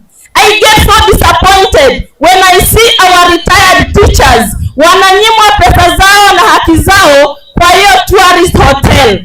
I get so disappointed as a teacher when our own unionist who has been elected by the teachers of this county can take the names of other people to the state house and say that those are the teachers of this county. I get so disappointed because I feel what as the teachers we feel, and therefore I want to challenge us that in future as we elect teachers, let us see those teachers that have our interest. As we elect the electorate, as we elect our leaders, the governors, the woman rep, the senators, let us see those ones that have the interest of the teachers at hand. Thank you very much. Nimewaletea chai ya shilingi 50,000 kutoka kwa gavana wetu, Gavana Kenneth Makelo Lusaka. Na mwisho kabisa nawaletea salamu za Mheshimiwa Didmas Wekesa Barasa. Pokeeni salamu zake na anaomba kuwa gavana. Asante sana, Mungu aweze kuwabariki. Na yeye pia ameleta salamu za Didmas bila pesa. Next time work with this money.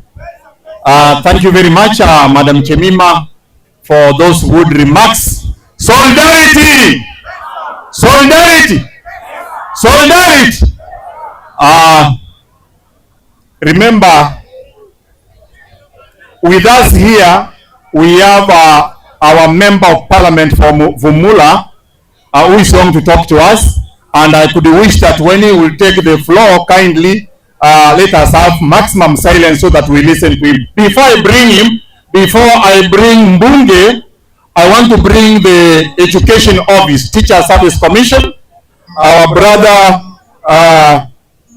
Ababu Sunguti. Ababu Sunguti, kindly come and represent the County Director TSC before I bring Bumula Member of Parliament.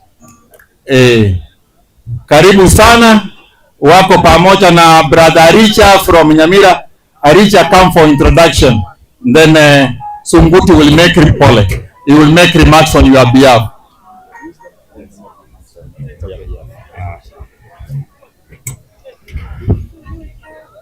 I want to ride on all the protocols, and in the interest of time, I want my colleagues to make an introduction. Thank you, Mheshimiwa, all the teacher reps, teachers. I'm Moses Okea, the Sub-County Director of Education, Kimaeti. I'm here to say that I'll work with all the stakeholders to improve the standards of education. Asante. Na mwalimu, hamjambo? Mheshimiwa, hujambo? Nashukuru kwa uongozi wa walimu kwa kongamano hili ambalo mliandaa kwa siku ya leo kwa ajili ya kuwahamasisha walimu wetu yale ambao mnawapangia kama watetezi wao. Kama mwakilishi wa tume, na mnaungana pamoja na walimu wangu katika sherehe hii ya mwaka ambayo walimu wanaunganika kwa pamoja ili kusemezana, kuelezana, kuelekezana na pia kujuliana hali. Tunaingia katika msimu wa muhimu, msimu wa mitihani. Tuomba kwamba Mungu atujalie wote pamoja tushirikiane na kuhakikisha kwamba mitihani yetu imefanyika vizuri katika mazingira ambayo ni ya utulivu. Mungu atubariki. Asanteni sana wenzangu. Very good.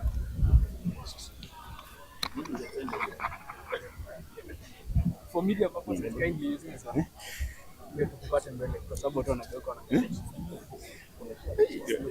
Checking.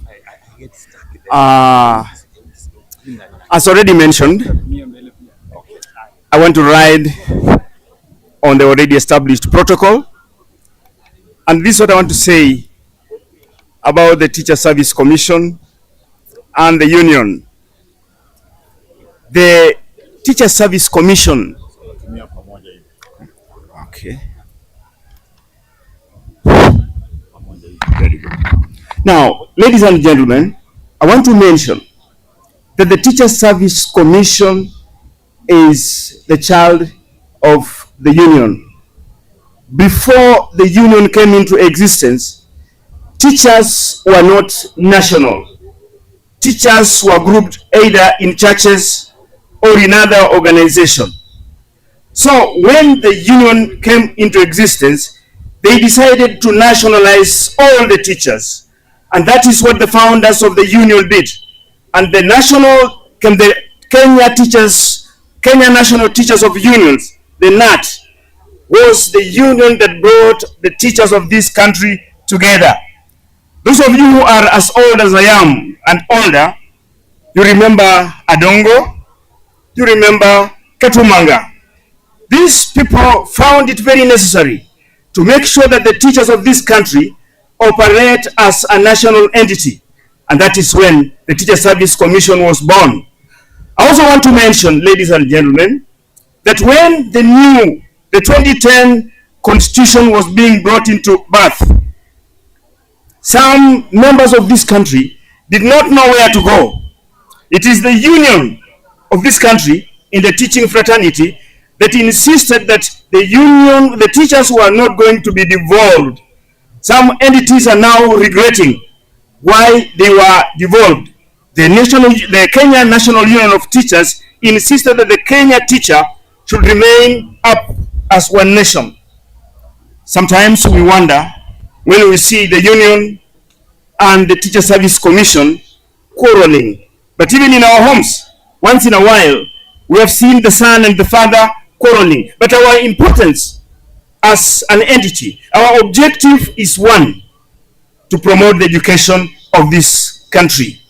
I don't want to repeat what others have already mentioned, but we are saying that on Sunday, the 5th, which is tomorrow, this country is in solidarity with the rest of the world. We are celebrating our World Teachers Day. Bungoma County has up to 32 teachers traveling this evening to Nairobi, Kasarani, to celebrate this day. We are in Bungoma South. I want to mention that out of the 32 teachers, Bungoma South has the lion's share. Bungoma South has up to 7 teachers. I represent Bungoma North, and in Bungoma North we are only representing 2 teachers tomorrow. The teachers mentioned are gathering today, this evening, at Nalondo CPM. At Nalondo CPM, where they are going to travel together as a team from Bungoma County. I've heard you mention a few things about what is happening in the teaching fraternity. We also want to mention that beginning 6th, that is on Monday, across this country and across this county, we are having promotion interviews that are going to run from 6th to 10th for primary school teachers, and from 13th to 24th for the post-primary school teachers. Ladies and gentlemen, an AGM is an event where all the stakeholders come to look at their interests, to look at what they have harvested over the year, and also to chart the way forward. Today, the Teacher Service Commission chose to come and meet you, chose to come and sit with you at this event as you chart your way forward. Last and not least, Bungoma South, you have done what has not been done by many other sub-counties or many other branches in this county. We want to give you a big heckle. And as we celebrate what the Bungoma South are doing, we are saying the school is only as good as the head, and the head is only as good at the school. The secretary to this branch, Luketero, I want to say you have done it, and other branch leaders will be watching and will want to copy from you. So Luketero and your team, nataka kusema hekoni sana, and enjoy your day, teachers. Mpige makofi, si amecharibu. Yeah, he has happily represented the Director Teacher Service Commission. Bwana Isunguti, thank you very much for ably representing the Director. Before I bring the Member of Parliament, walimu wa Bungoma South oye! Walimu wa Bungoma South oye! Yeah, I want to make my remarks. Mheshimiwa, kindly be patient with me. I will be very brief because I want you to listen to the message from the Secretary General, because some of the issues actually we want your assistance because you are in Parliament, and when I was seated there and assessing the crowd seated here, it is like you are commanding a lot of support from these teachers, and because of that, kindly listen to me and get the message from the Secretary General so that you can respond before you leave, because we need your assistance as Parliament. All protocols observed. I told you my name is Kennedy Nyamwanda. I'm the Deputy National Treasurer, and in this gathering I'm representing the Secretary General. The Secretary General would have loved to be here, because teachers, you remember that when Luketero was being elected, it is the Secretary General who presided over that function. Unfortunately, he was in Ethiopia and he was landing in the country today in preparation for tomorrow's big day, the World Teachers Day celebrations, which will take place in Kasarani tomorrow. Even me, immediately after this function, I am rushing to Nairobi to join the rest. to celebrate the World Teachers Day. Mheshimiwa wetu, I want first to start by appreciating the wonderful organization. Bwana Luketelo, kindly take your seat. I want you to listen to me as I talk good of you, because I have been to many branches, but I've never seen such a large number of teachers in attendance in an AGM, or probably of an executive secretary who is new in the office, mobilizing such a great number of teachers to come to this event. Luketelo is barely 6 months in the office, but what he has done, it is like he has been in the office for the last 10 years.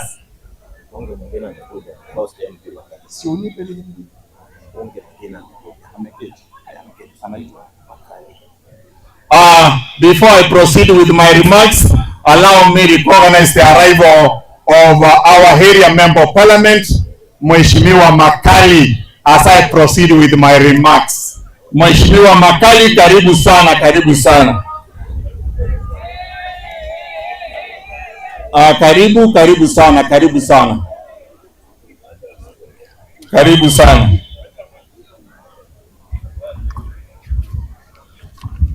Mheshimiwa Makali, kindly karibu. We are happy to receive you today. I am happy to note that in Bungoma South, teachers are working closely with members of parliament and the political class. That is the way to go, because we cannot work in isolation, and most of the problems teachers are facing can be solved politically by the members of parliament. So waheshimiwa wetu, Bwana Makali, karibu sana. Brother Chuck, usually we call each other Brother Chuck in the union, so take it kindly from us, you are a Brother Jack now in this event. Mheshimiwa, as I congratulate Kenneth Luketelo, I want to appreciate the good organization. You have done it very well together with your BEC. I also want to note that the BEC has been inducted. The BEC of this branch has been inducted, and they know exactly what they are doing and what actually they are supposed to do. I'm using this report from the BEC. I'm using this report from the BEC so that I can answer some of the issues raised. So, colleague teachers, be with me. I am in number 6. Let us talk about teachers' employment. Waheshimiwa wetu,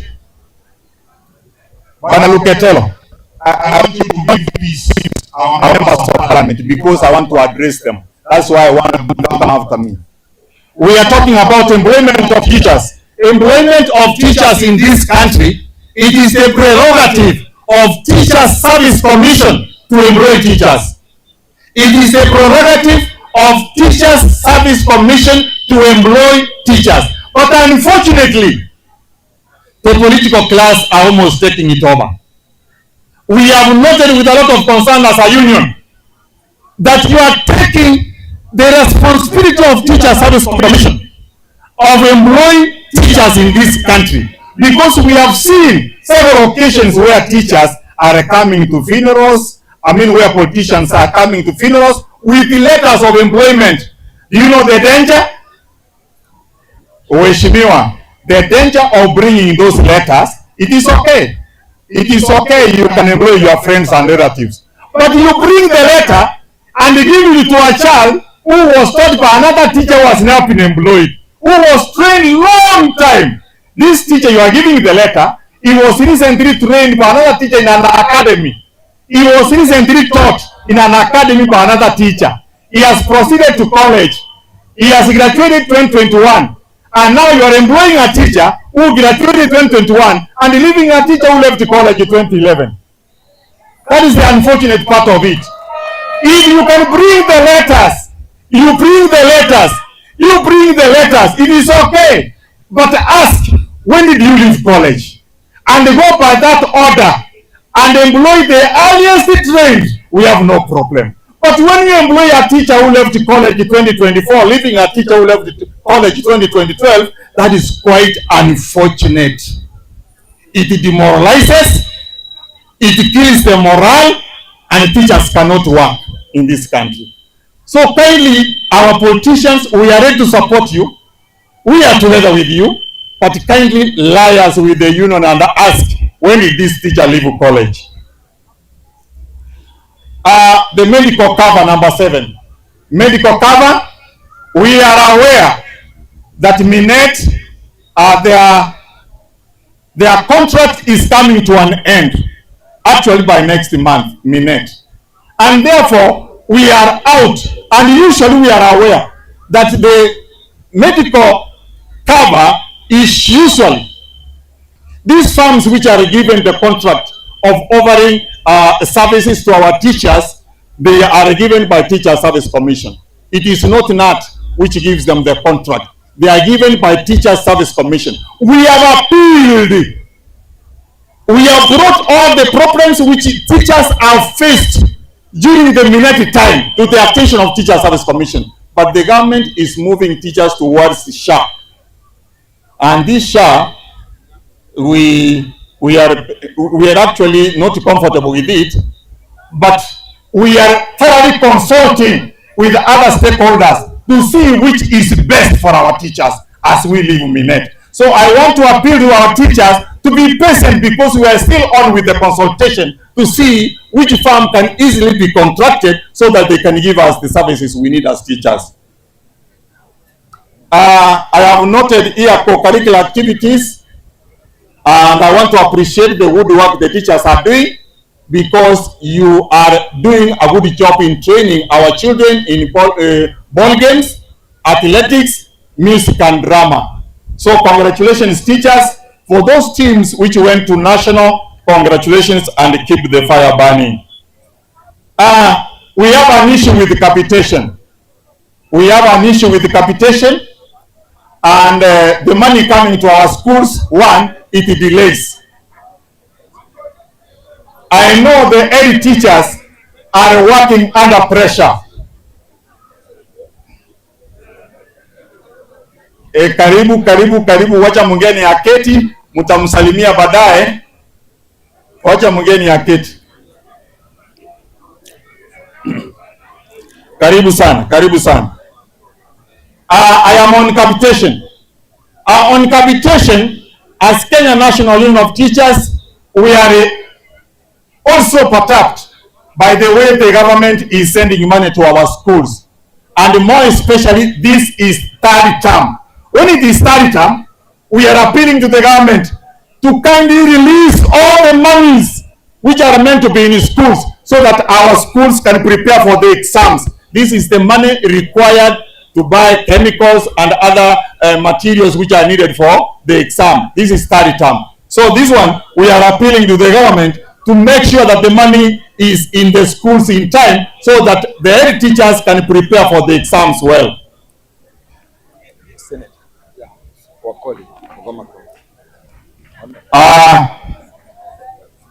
I want to recognize the arrival of the Senator Mheshimiwa Wakoli, Bungoma County. Karibu sana bwana Senator, karibu sana, and thank you for joining the teachers in celebrating this day. So I'm appealing to the government to release the funds in time so that the exams can run smoothly.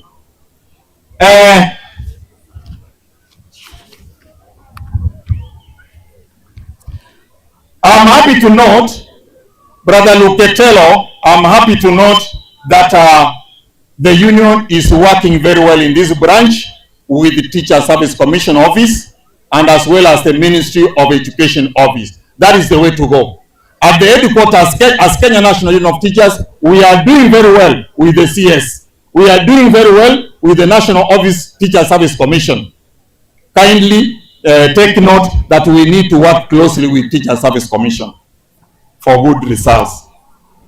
I want to encourage you teachers, if you look at number 12, I want to appeal to you teachers, talk to the young teachers who have been employed. Our teachers who got employed recently, most of them are rushing for bank loans. They are going for bank loans, leaving our circles. I'm appealing to the teachers, kindly guide our young teachers. Guide our young teachers to go for cheaper loans in the circles than endangering their lives and making their financial life very difficult by going for very expensive loans in the banks. And I want to encourage the teachers to have that culture of saving. Kindly, our teachers, save money for the future. Don't eat all the money. Let us save money in our circles so that when you go for the loans, at least you have enough shares in the circles.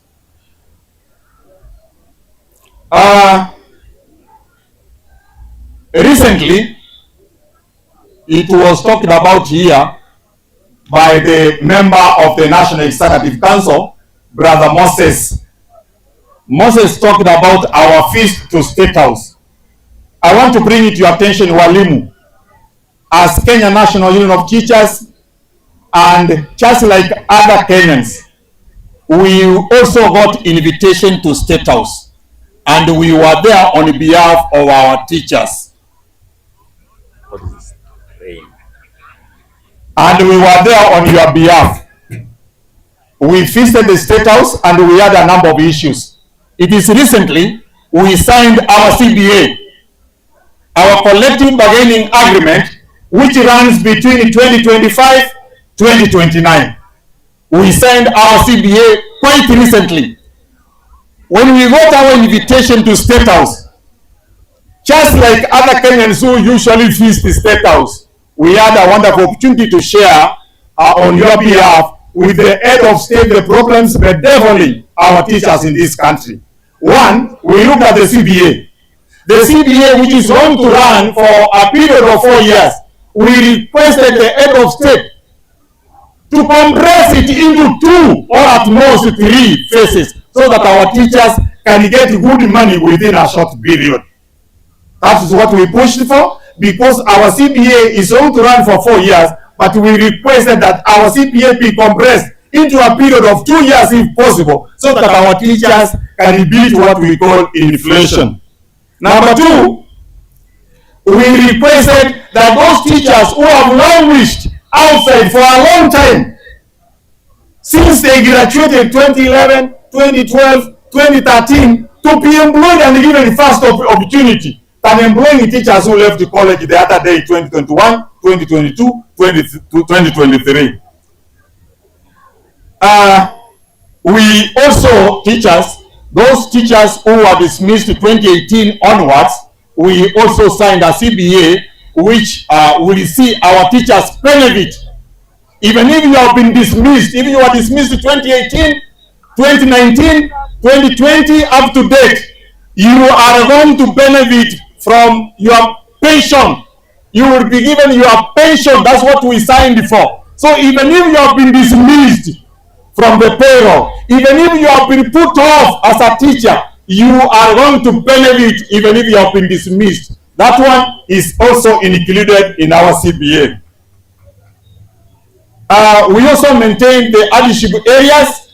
That one we signed for. The hardship areas where teachers have been benefiting from hardship allowance, they continue, and we are still pushing for more areas to be included.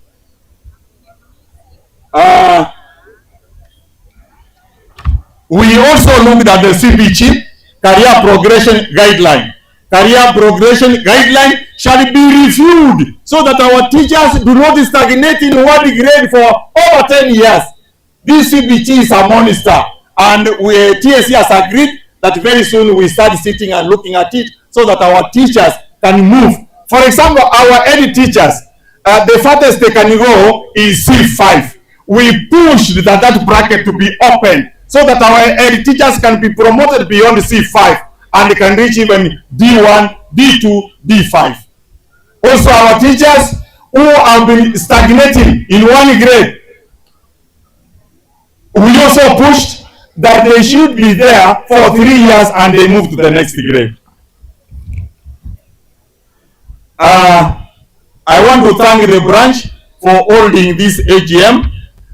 from the executive secretary are meant to understand since 2018, teachers of Bungoma South have never had an AGM. This one is a plus on your side, Bwana Luketelo, and they continue performing well and representing the Secretary General well.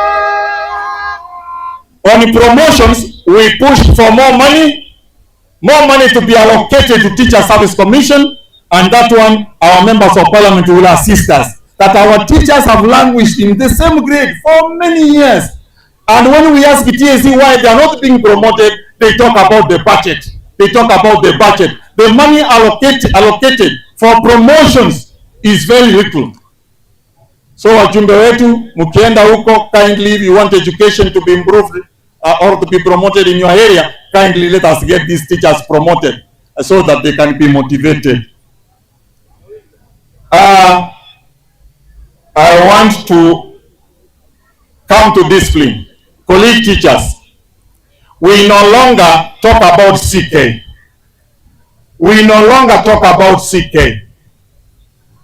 When we talk about canon knowledge, that is an issue of the past. If there is a teacher amongst us who is still chasing schoolgirls, go stop it. There are enough women outside here. And even if you want as many wives as possible, even 10, you can still get them. They are available. But when you are disturbing the life of a schoolgirl, as if we have run short of women outside here, the union will not defend you. We shall not defend you. Even that madam teacher seated next to you will not take it lightly. Kwa nini unaacha kuongea na yeye, unaenda kusumbua watoto wa shule?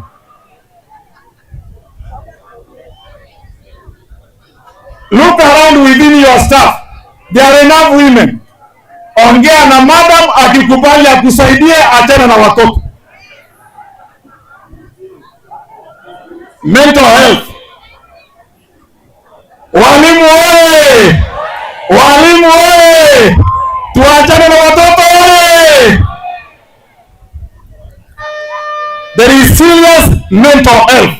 Waheshimiwa wetu, I'm ending there and I'm giving an opportunity to talk to the teachers. There is serious mental health problem amongst our teachers. And this one is being caused by the number of problems I've listed as you have been listening to me. Somebody is stagnating in one grade for over a decade. Somebody not being promoted. Somebody given a transfer which is punitive. You are given a promotion from Bungoma South, you have been promoted as a debut, then you are pushed to Busia.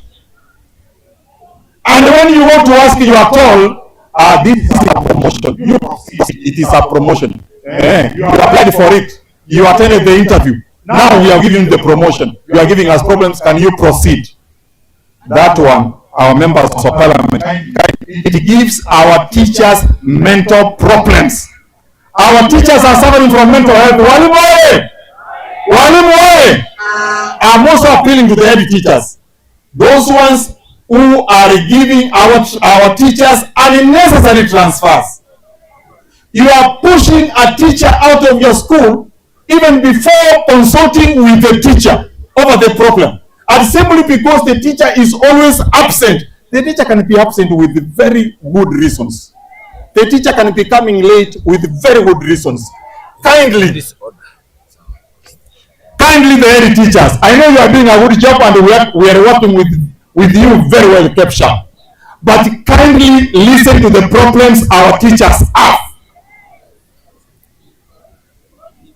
Na walimu wetu, tufundishe watoto tuende nyumbani. Ile maneno ya kuchapa watoto, mliona sehemu nyingine mtoto alichapwa. Wacha kuchapa watoto. Corporal punishment has been abolished unless it has been returned by members of parliament. But as we speak, it is outlawed.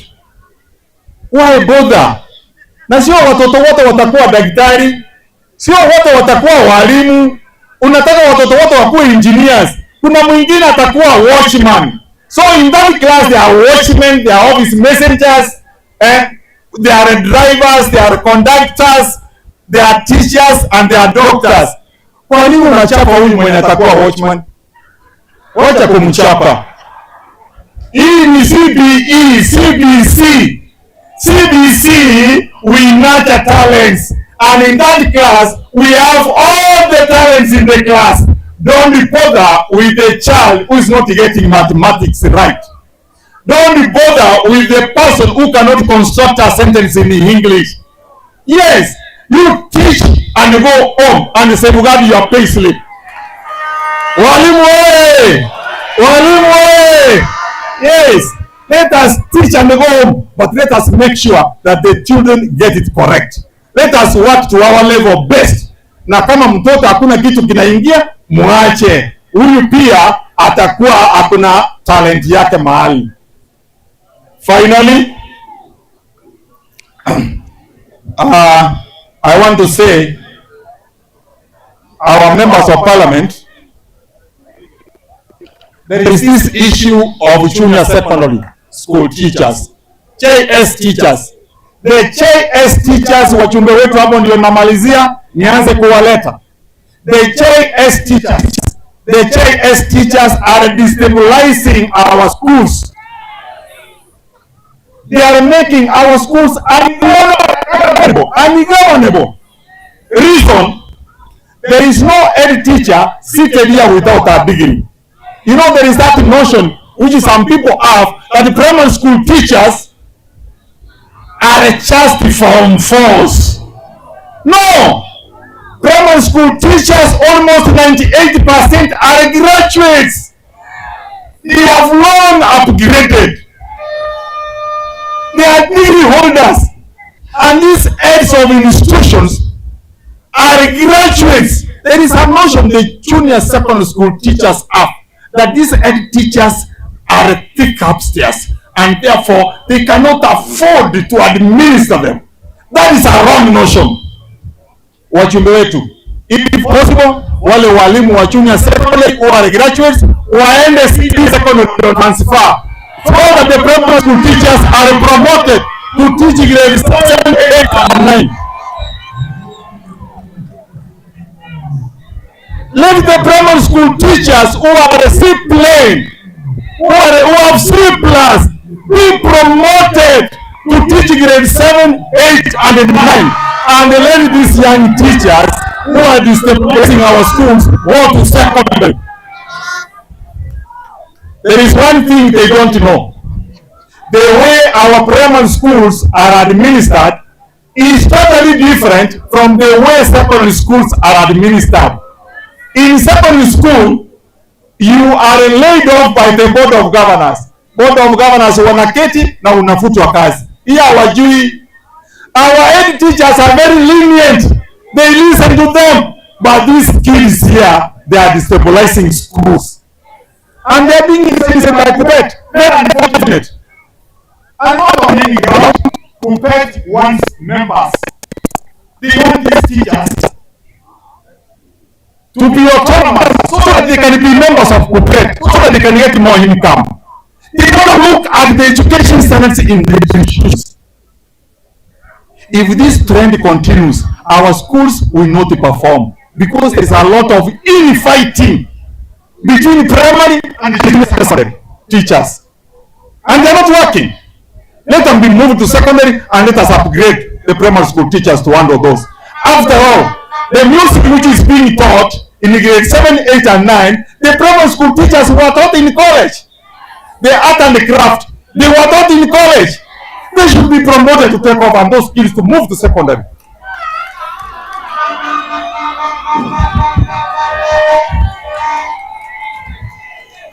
Walimu! Finally, allow me bring our chumbe wetu watusungumzie.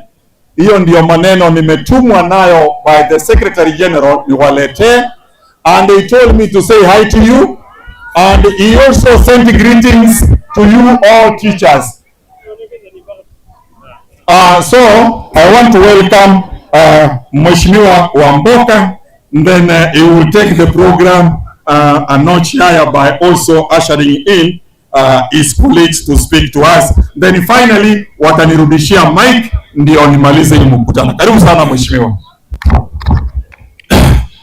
Asante sana walimu wapendwa, uongozi wa KNUT kiongozwa na katibu ambaye ako na tajriba ya uongozi kabisa, na chema Bwana Augustine Watamba ambaye pia ako na tajriba ya juu katika mambo ya uongozi, KEPSHA, TSC, wale ambao wako hapa na walimu wote. Walimu hoye! Tusalamiane kwa hewa. Walimu.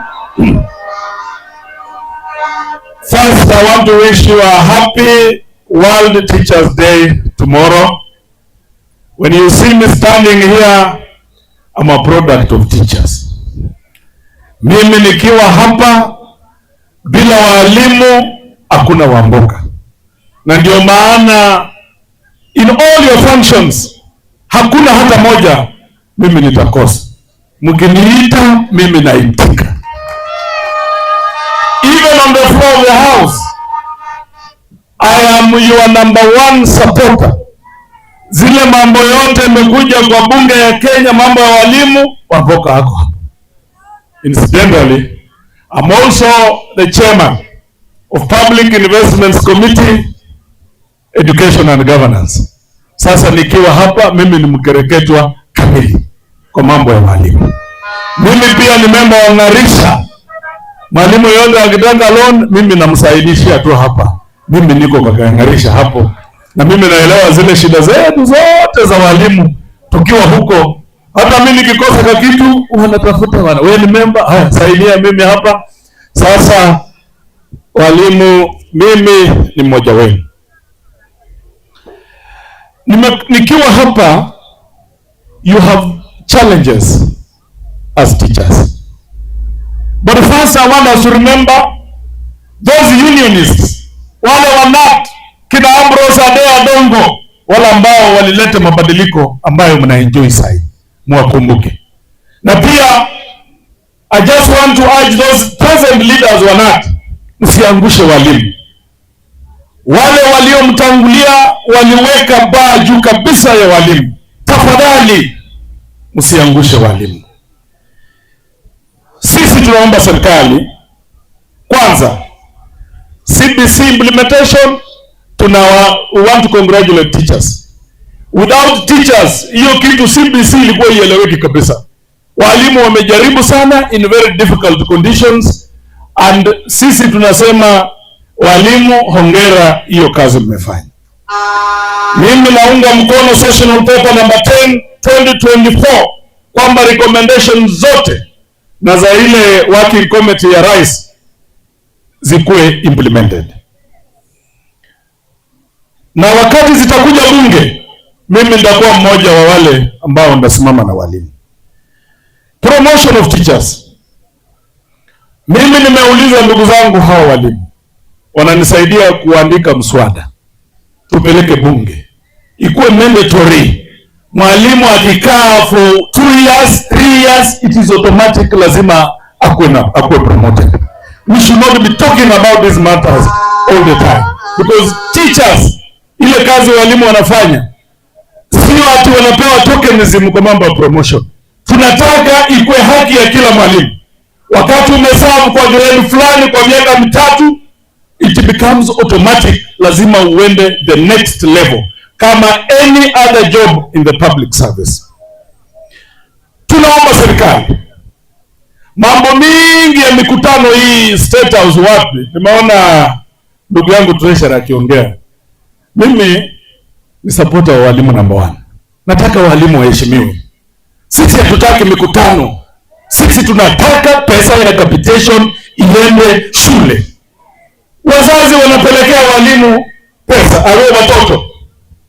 Walimu wafanye nini na watoto na hawana hela kwa shule? Tunataka affordable education.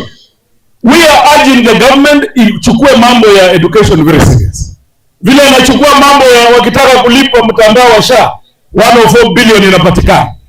Wakitaka kujenga katika State House 1 billion inapatikana, lakini ikikuja kwa mambo ya walimu ya capitation, pesa kwenda kwa shule inakuwa kizungumkuti. We therefore urge the government to move with speed. Pesa iliappropriatiwa bunge, pesa iende kwa shule zetu. Na kitu kingine, every year the government is collecting data ati ya wanafunzi. Every year data. Alafu wanajificha hapo kusema ati capitation inachelewa. We want to urge teachers, you have the necessary machinery to get any data of any student or teacher. Tafadhali, let it not that be a scapegoat. We want capitation money iende kwa shule. Ndugu zangu walimu, hasa wale wa kutoka Bumula, mnajua bila mimi, bila nyinyi mimi siko. Hawa walimu wa Bumula ndio walikuwa campaign managers wangu, na ndio walinikampainia, na ndio walitembea kutafuta kura, na waibia siri wale wenzangu ambao hawataka walimu serious. Kama unataka kura sawa sawa, shikilia walimu. Na ndio maana tuko na mikakati na hawa walimu. Hapo next year tutawapatia welfare bus huko Bumula ya walimu wetu wote wa Bumula.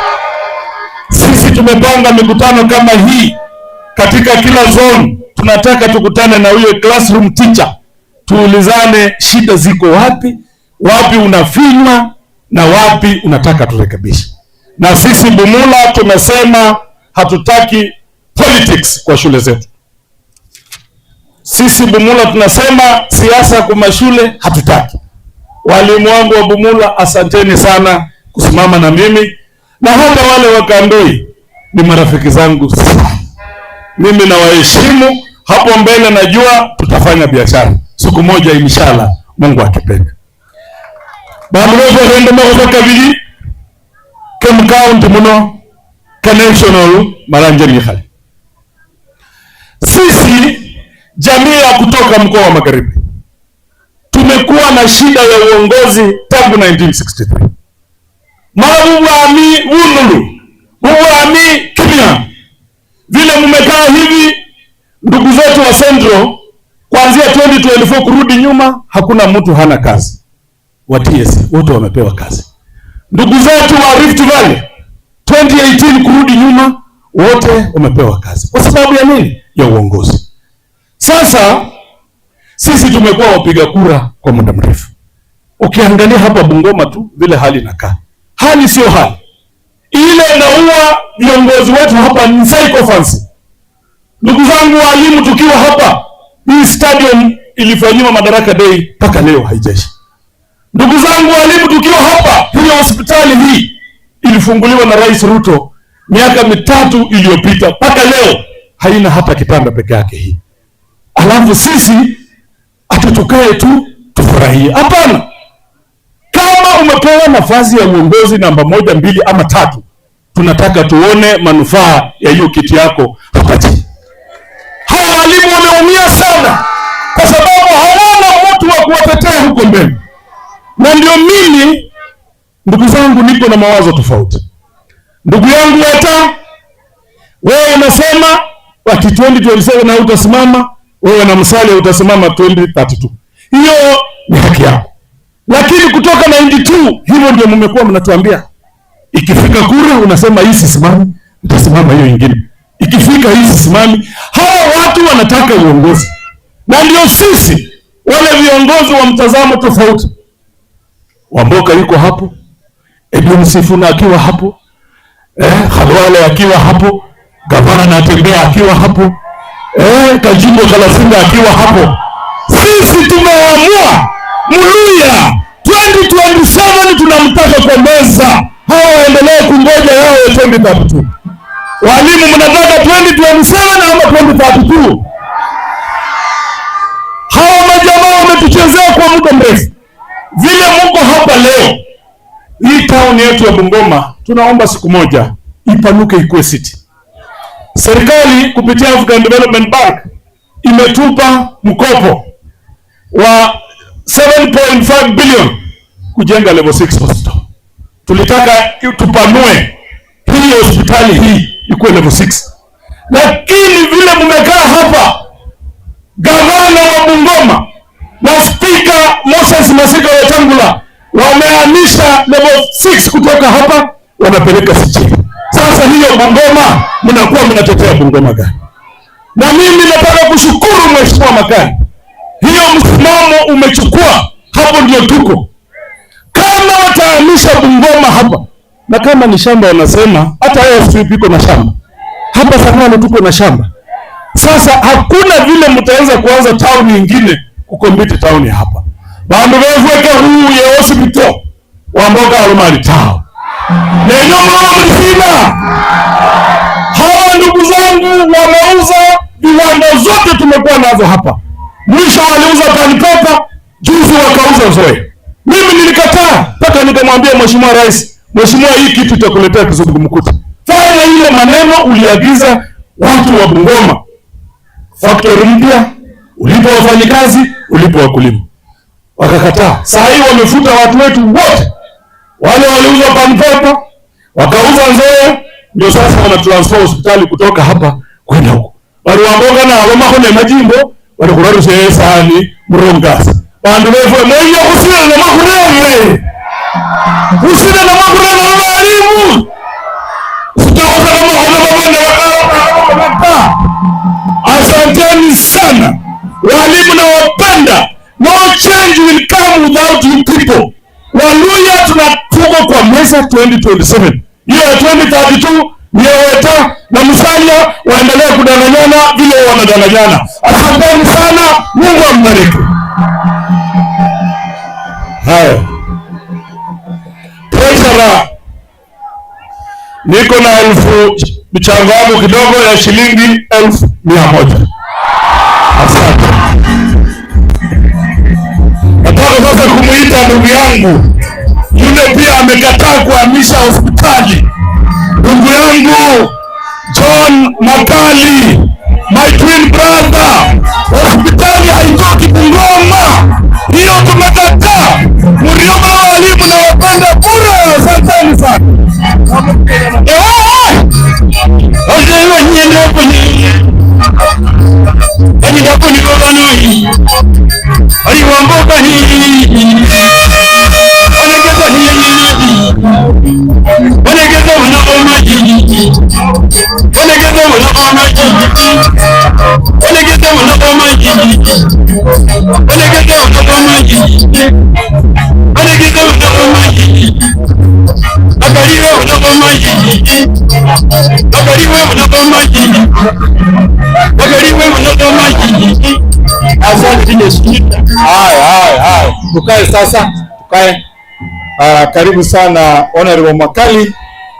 I am made to understand this is your constituents. Address your teachers powerfully and leave them with the fair. Mheshimiwa, asante, bye bye. Haya, karibu sana. Asante sana mgeni wa heshima siku ya leo. Ndugu yangu Senator Wafula Wakoli, mwalimu. Ndugu yangu yule ambaye anaenda lakini ningependa akae kidogo lakini anaenda. Pamoja na walimu wote, executive secretary, DC yote kwa jumla, na walimu wote wa Bungoma South, hamjambo? Bungoma South oye! Asante. Ya kwanza, wacha nichukue fursa hii kwa heshima kuu kuwashukuru nyinyi kabisa walimu kwa kuweza kuwa na hii AGM hapa siku ya leo. Nilieleza ya kwamba hatujakuwa na AGM kutoka 2018, lakini mwaka huu baada ya kuleta hii timu ya ndugu yangu Luketelo pamoja na Watamba hapa, tuna AGM. Sasa mimi nataka kuwashukuru sana nyinyi kwa kuweza kushika hiyo network mkapewa wangwana, ona tuko na AGM. Nataka kuwashukuru sana. Cha pili ni kuwashukuru tena sana kwa sababu kama hawa wangenialika hapa singeweza kukuja hapa. Tunafanya kazi nao vizuri sana kwa sababu mimi naamini ya kwamba watu wakifanya kazi pamoja, when we work as a team, wanasema together everybody achieves more. Na mimi vile tulikaa nao nikawaambia, Henry Ford alisema wakati mmoja kwamba coming together is a beginning, working together is progress, and keeping together is success. Mimi nataka encourage tuweze kufanya kazi kwa pamoja ili tuweze kuendeleza gurudumu la masomo katika constituency zetu na katika eneo hili letu la Bungoma South.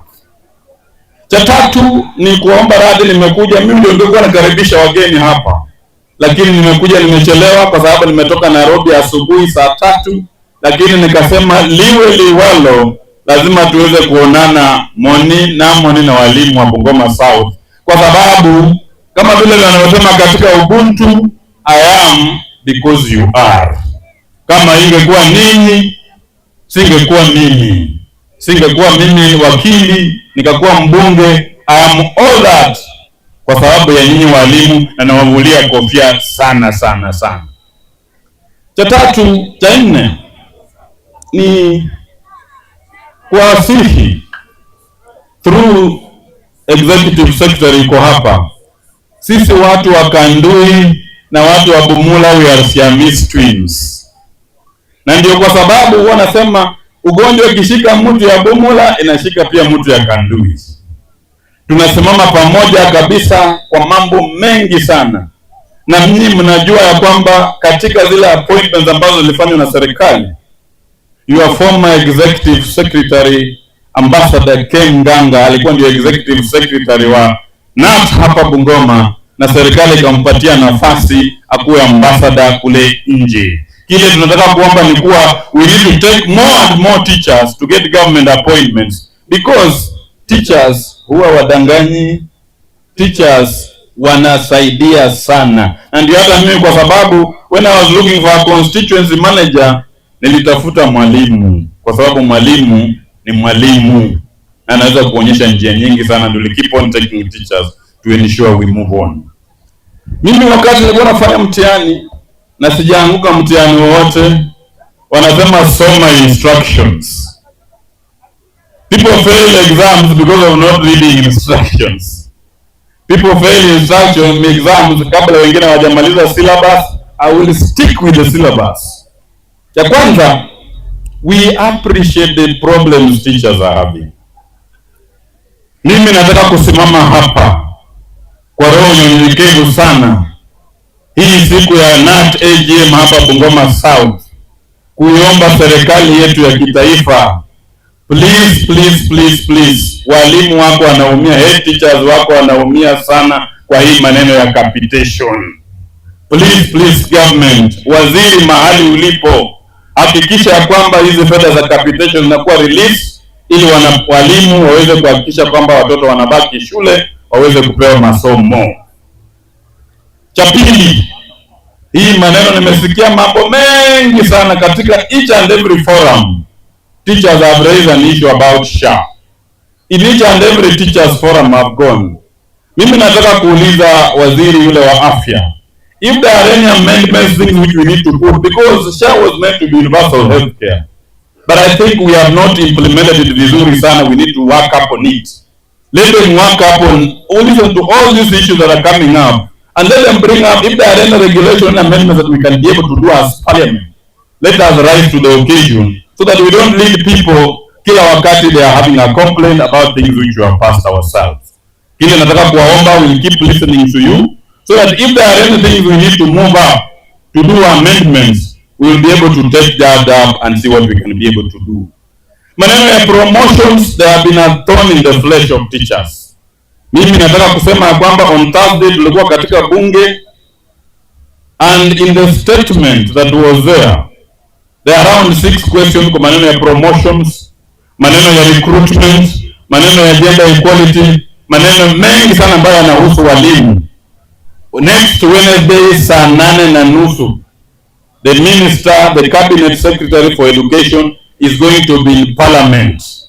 So nyinyi tukitoka hapa, we will sit back with you people, mtueleze what are the supplementary things we need to ask when the minister comes on Wednesday, because we are there to represent your interests, not our own interests. Sasa bwana secretary na walimu wote wenye wako hapa, we want to assure you that on Wednesday, the Cabinet Secretary for Education will be on the floor at question time.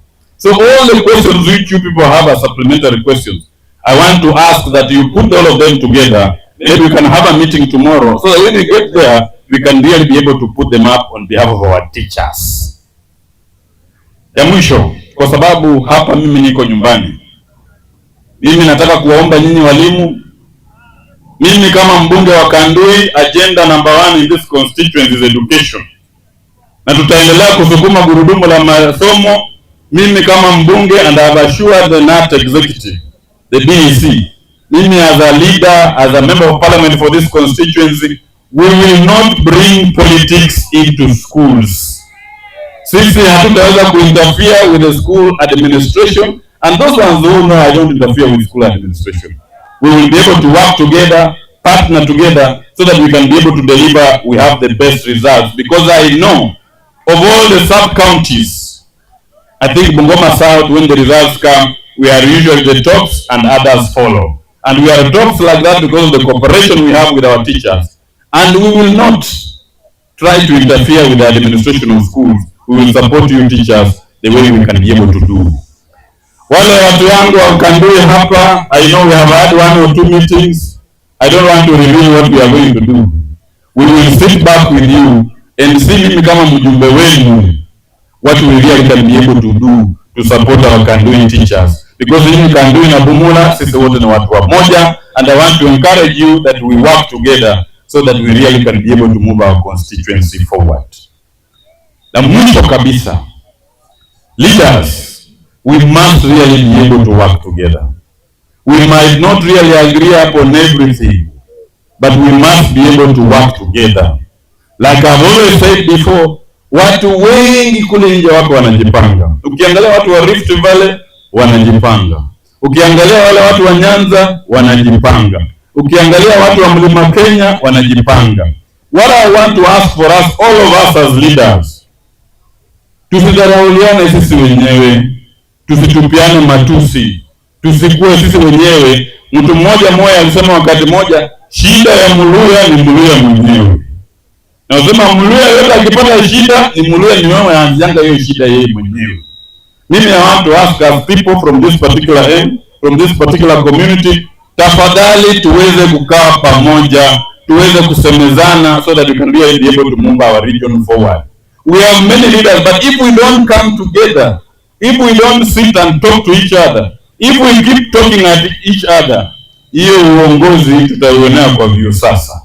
Mimi nataka sisi wote as viongozi, let us preach the message ya kuwaleta watu pamoja, sio kuwasambaratisha. That will be my message on this particular day as we attend this particular AGM ya hapa. Maneno ya hospitali, me have made my stand very, very clearly known on it. And we are going to follow it up because this hospital here is a death chamber. Ukienda kule kwa hospitali hii, utakuta wakati mmoja tulienda ukakuta mtu mmoja amekufa, mwingine hapo alive, baada hapo kwa kitanda kimoja. We really must do something about this particular hospital, and we're not just playing politics. We are saying our people deserve better. And we will keep on following it up. What we ask is your support, watu wetu, ili tuweze kujua tunafanya namna gani. This was not my day. I had promised the executive secretary ya kwamba nitaleta ng'ombe moja. Nimeleta ng'ombe moja hapa worth 80,000 shillings. Tuwapatie, alafu muweze kujua tunafanya namna gani. Kwa hayo mengi na machache, napenda kuchukua fursa hii kumuita ndugu yangu, rafiki yangu, Senator Wafula Wakoli, kuja ongea na watu yako hapa.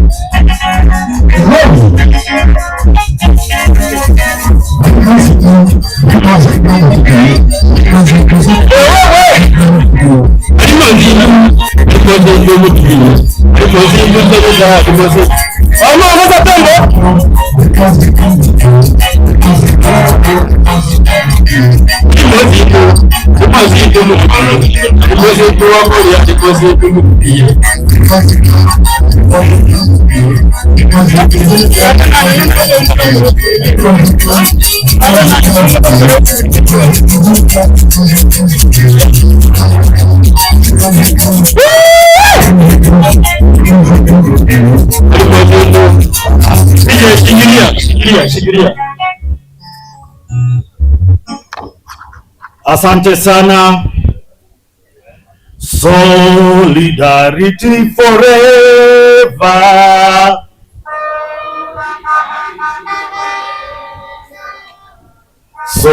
Solidarity forever, for the union make strong. Asante sana uongozi wa walimu ukiongozwa na mwalimu wenzangu Luketero, walimu wenzangu ambao wamekuja kushiriki mkutano wa siku ya leo, wabunge na viongozi walio hapa. Mimi nimefurahi sana kuwa hapa mchana wa leo kukutana na walimu wenzangu katika mkutano wao wa siku ya leo. Kwanza ni kuwashukuru kwa kunialika kuhudhuria mkutano wa siku ya leo. Nilipata simu kutoka kwa ndugu yangu Luketero na rafiki yangu Misiko kunialika hapa, na Waswahili husema haukatai mwito, unakataa kile unachoitiwa. Lakini nilipoangalia mkutano ni walimu, nikasema hawa ni wenzangu, muda mrefu hatujakutana, ni jambo la busara nije tukutane jicho kwa jicho ili tuzungumze na tugange yajayo. La pili ni kuwashukuru kusimama na mimi na kunipigia kura kuwa seneta wa kaunti ya Bungoma. Wengi walidharau, wengi walichukulia mzaha, na wengi waliona kama mwalimu hatoshi kusimama kiti na awe kiongozi, na wengi walikuwa wananijua tu kama kijana wa mtaa, hawakuwa wanajua nimefuzu kama mwalimu. Many will think I'm a political goon or I'm a political merchant on the streets of Bungoma. Lakini mbiu ilipopigwa ndio wakagundua nimefuzu na nilisoma sawa sawa na nimewahi kufunza shule kadhaa hapa Bungoma. Sasa walimu wenzangu, na washukuru kwa kusimama na mimi kuniombea kura, na sasa niko hapa kupigania haki za watu wa Bungoma kwa heshima kama mwalimu katika nchi ya Kenya. Na hivi nitasema kuhusiana na heshima ya walimu katika nchi ya Kenya. Kupata ngazi ama vyeo kwa walimu imekuwa donda sugu, na hiyo pia mimi nimeweza kuchangia watuletee orodha ya majina ya walimu ambao wamepandishwa kutoka kitengo kimoja hadi kingine, na watueleze ni vigezo vipi wametumia kuwapandisha mamlaka ama madaraka baadhi ya walimu. Na ndio kwa sababu mageuzi yanaendelea kufanyika polepole, na tunasema mwenda pole hajikwai. Tunaamini kwamba yote yatatekelezwa. Jambo la pili ambalo nimekuwa hapa Bungoma ni walimu kutumwa katika shule ambazo hawajaombwa kuenda kufunza. Mwalimu anaamka asubuhi, anapewa barua, anaambiwa baisa wakati fulani kozi, wale watekelezaji ama watumishi wa serikali kozi, wale watekelezaji ama watumishi wa serikali, wale wadhalimu, wale madikteta, nimeweza pia kuwa nikiwapigia simu wadhalimu, wale madikteta, nimeweza pia kuwa nikiwapigia simu congratulate you and to encourage you that Kula Senate that my friend Ganga got an opportunity by virtue of stepping forward and leading teachers and fighting for teachers, and now is reaping the fruits. I want to encourage and commit myself. Hata mimi nikipata nafasi nitashika mwalimu mwenzangu na tusonge mbele. Hapo niko sawa? Na muombee huyu mwenye anasema naitwa Speaker Moses Wetangula. As I was preaching on board in Baptist, I was working with the Speaker of the National Assembly. If he can hold my hand with the party for Kenya, not even knowing who my father and mother is, and today I'm a senator of Bungoma. Waswahili husema baniani mbaya lakini kiatu chake dawa. Let us support the leaders that we have. Your time will come. People will also support you and life will move forward. Kama nimekosea naomba msamaha, naomba radhi.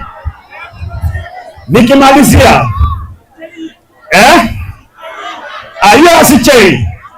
now let me talk about because I am to talk about it and I have to be very clear as a leader.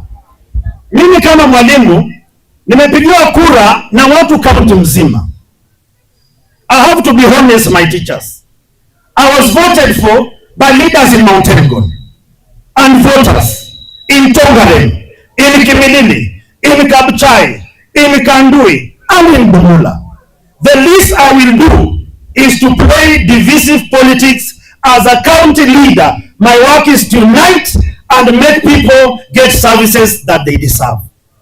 I will encourage consultation and teamwork. That is what Makali is pushing for, and that is what I will stand for. But for divisive politics, my teachers, allow me to save my skin and my political future, because I have to unite. Yes, I have to unite the people of the world. Mwalimu Luketero, naomba uje. Unajua mwalimu anasemanga ukweli kwa roho. Just allow me to say my truth. Ukweli wangu tu tanitia huru. Sasa kwa heshima na maombi mmenipa kwa huu muda wote, mchango wangu pia kwa siku ya leo kwa walimu ni shilingi 1,100, na Mungu awabariki sana.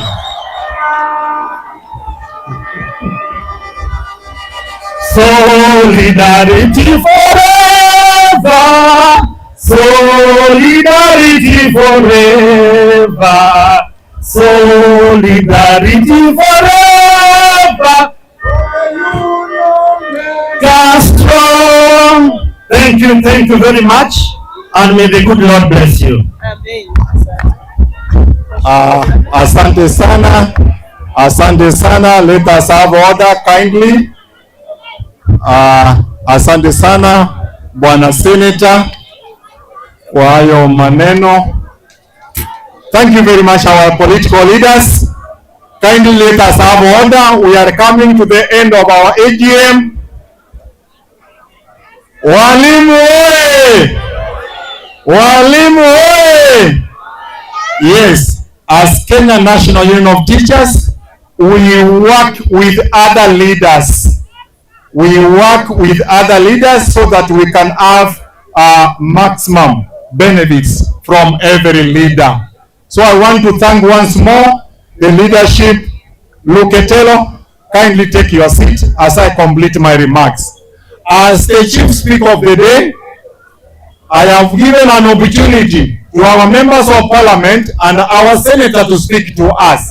Allow me 2 minutes to complete my remarks so that we come to an end of this AGM. Kindly teachers, when I left in Nairobi yesterday, I was given greetings from the Secretary General. Salute, Secretary General, salamu nyingi. Equally, I was given greetings by Agre Namisi, mwenye anatoka Pandei, msalimie, pokea salamu zake. Asante sana. Kenya National Union of Teachers, and as teachers of this country, we work with the government of the day. Tukifika 2027, serikali badilike, tutaingia kwa hiyo serikali. Lakini kwa sasa hivi, sisi tuko kwa serikali because hao ndio tuna negotiate nao pesa, wanatupatia mshahara. So we work with the government of the day as Kenya National Union of Teachers. I want to appreciate the remarks from our political class. Honorable Makali, thank you very much. You have spoken to us in a very candid way as one of us. Also, Wakoli, our senator, I'm happy to learn that you are a bird of the feather. You are a bird of the feather. You are one of us. We appreciate as the teacher leadership that our teachers also are in the Senate. Our teachers also are in parliament. Only that when they go to parliament and when they go to the Senate, they forget about teachers. But Wakoli, we want to appeal to you, Brother Wakoli. You are one of us. Make sure that teachers' interests are well catered in the Senate. Yeah, make sure that teachers are comfortable and make sure that our interests are well taken care of. Brother Makali, Mheshimiwa, we support you. Let teachers get services from you, and thank you for appointing one of us to be constituency manager. That is the way to go. We work with the government of the day because that is the government which gives us our salary. Finally, I want to wish you teachers all the best. Tomorrow is World Teachers Day, I want to leave here for Nairobi so that I can be in Kasarani as I will be representing you there in celebrating World Teachers Day. I want to wish you a nice weekend. Thank you for coming in numbers and kindly support the union. Tumetoka mbali na chama. Wale walimu wenye waliachiliwa 1990, you know where we have come from. By 1990, a P1 teacher was earning 2,020 shillings only 2,020 shillings. But as we talk now, the union has fought very hard, and we are where we are, courtesy of the union. And we are still noted there. We are still pushing so that a teacher can be paid well, because it is us who nurture the kids in this country. Thank you very much. Wish you a nice weekend.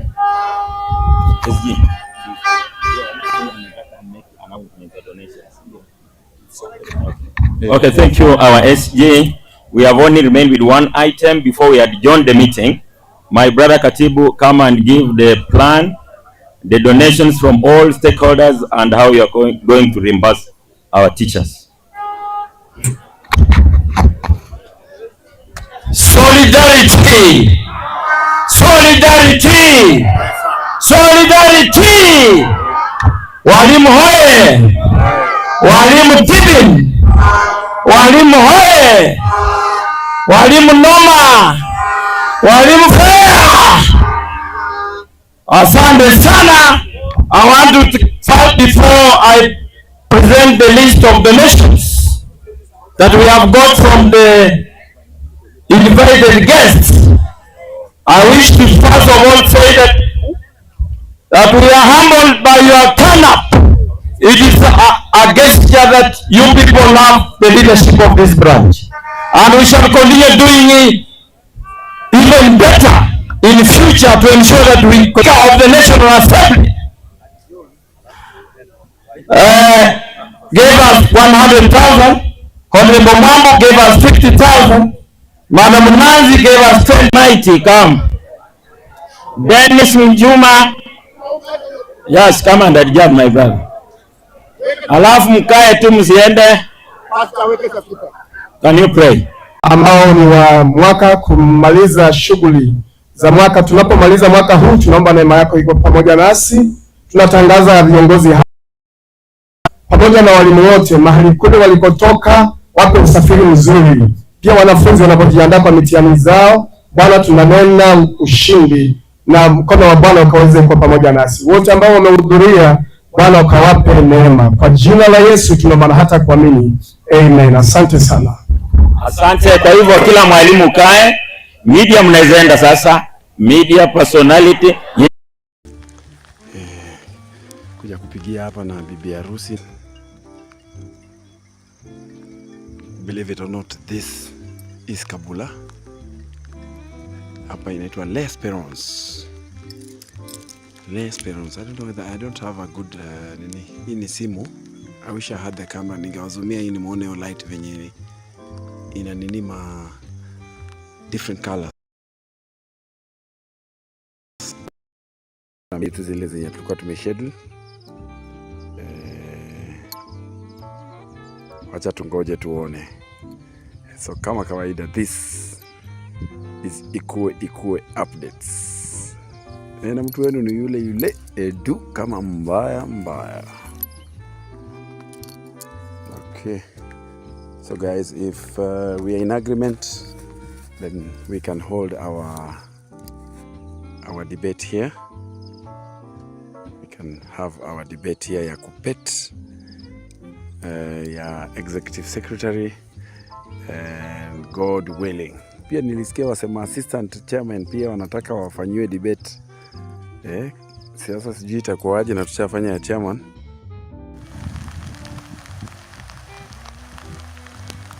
Okay guys, this is the very place I've been telling you guys about. It's drizzling.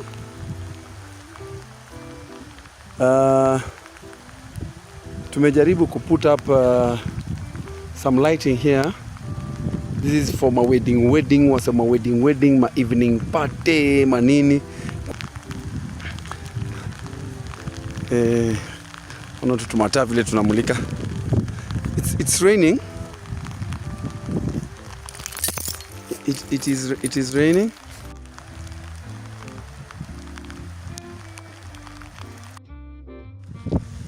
Yes. Ndio hiyo sasa. So basically this area.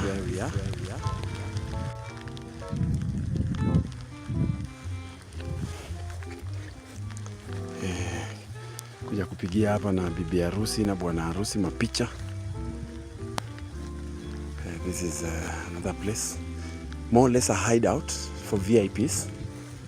And then we have these two flowers, right? Yes, so there we go. So now, this is it. Unaonaje tuweke debate yetu ya Sunday tuiweke hapa tunafanya ukarabati hapa, kujenga tu vitu tunaunda kidogo.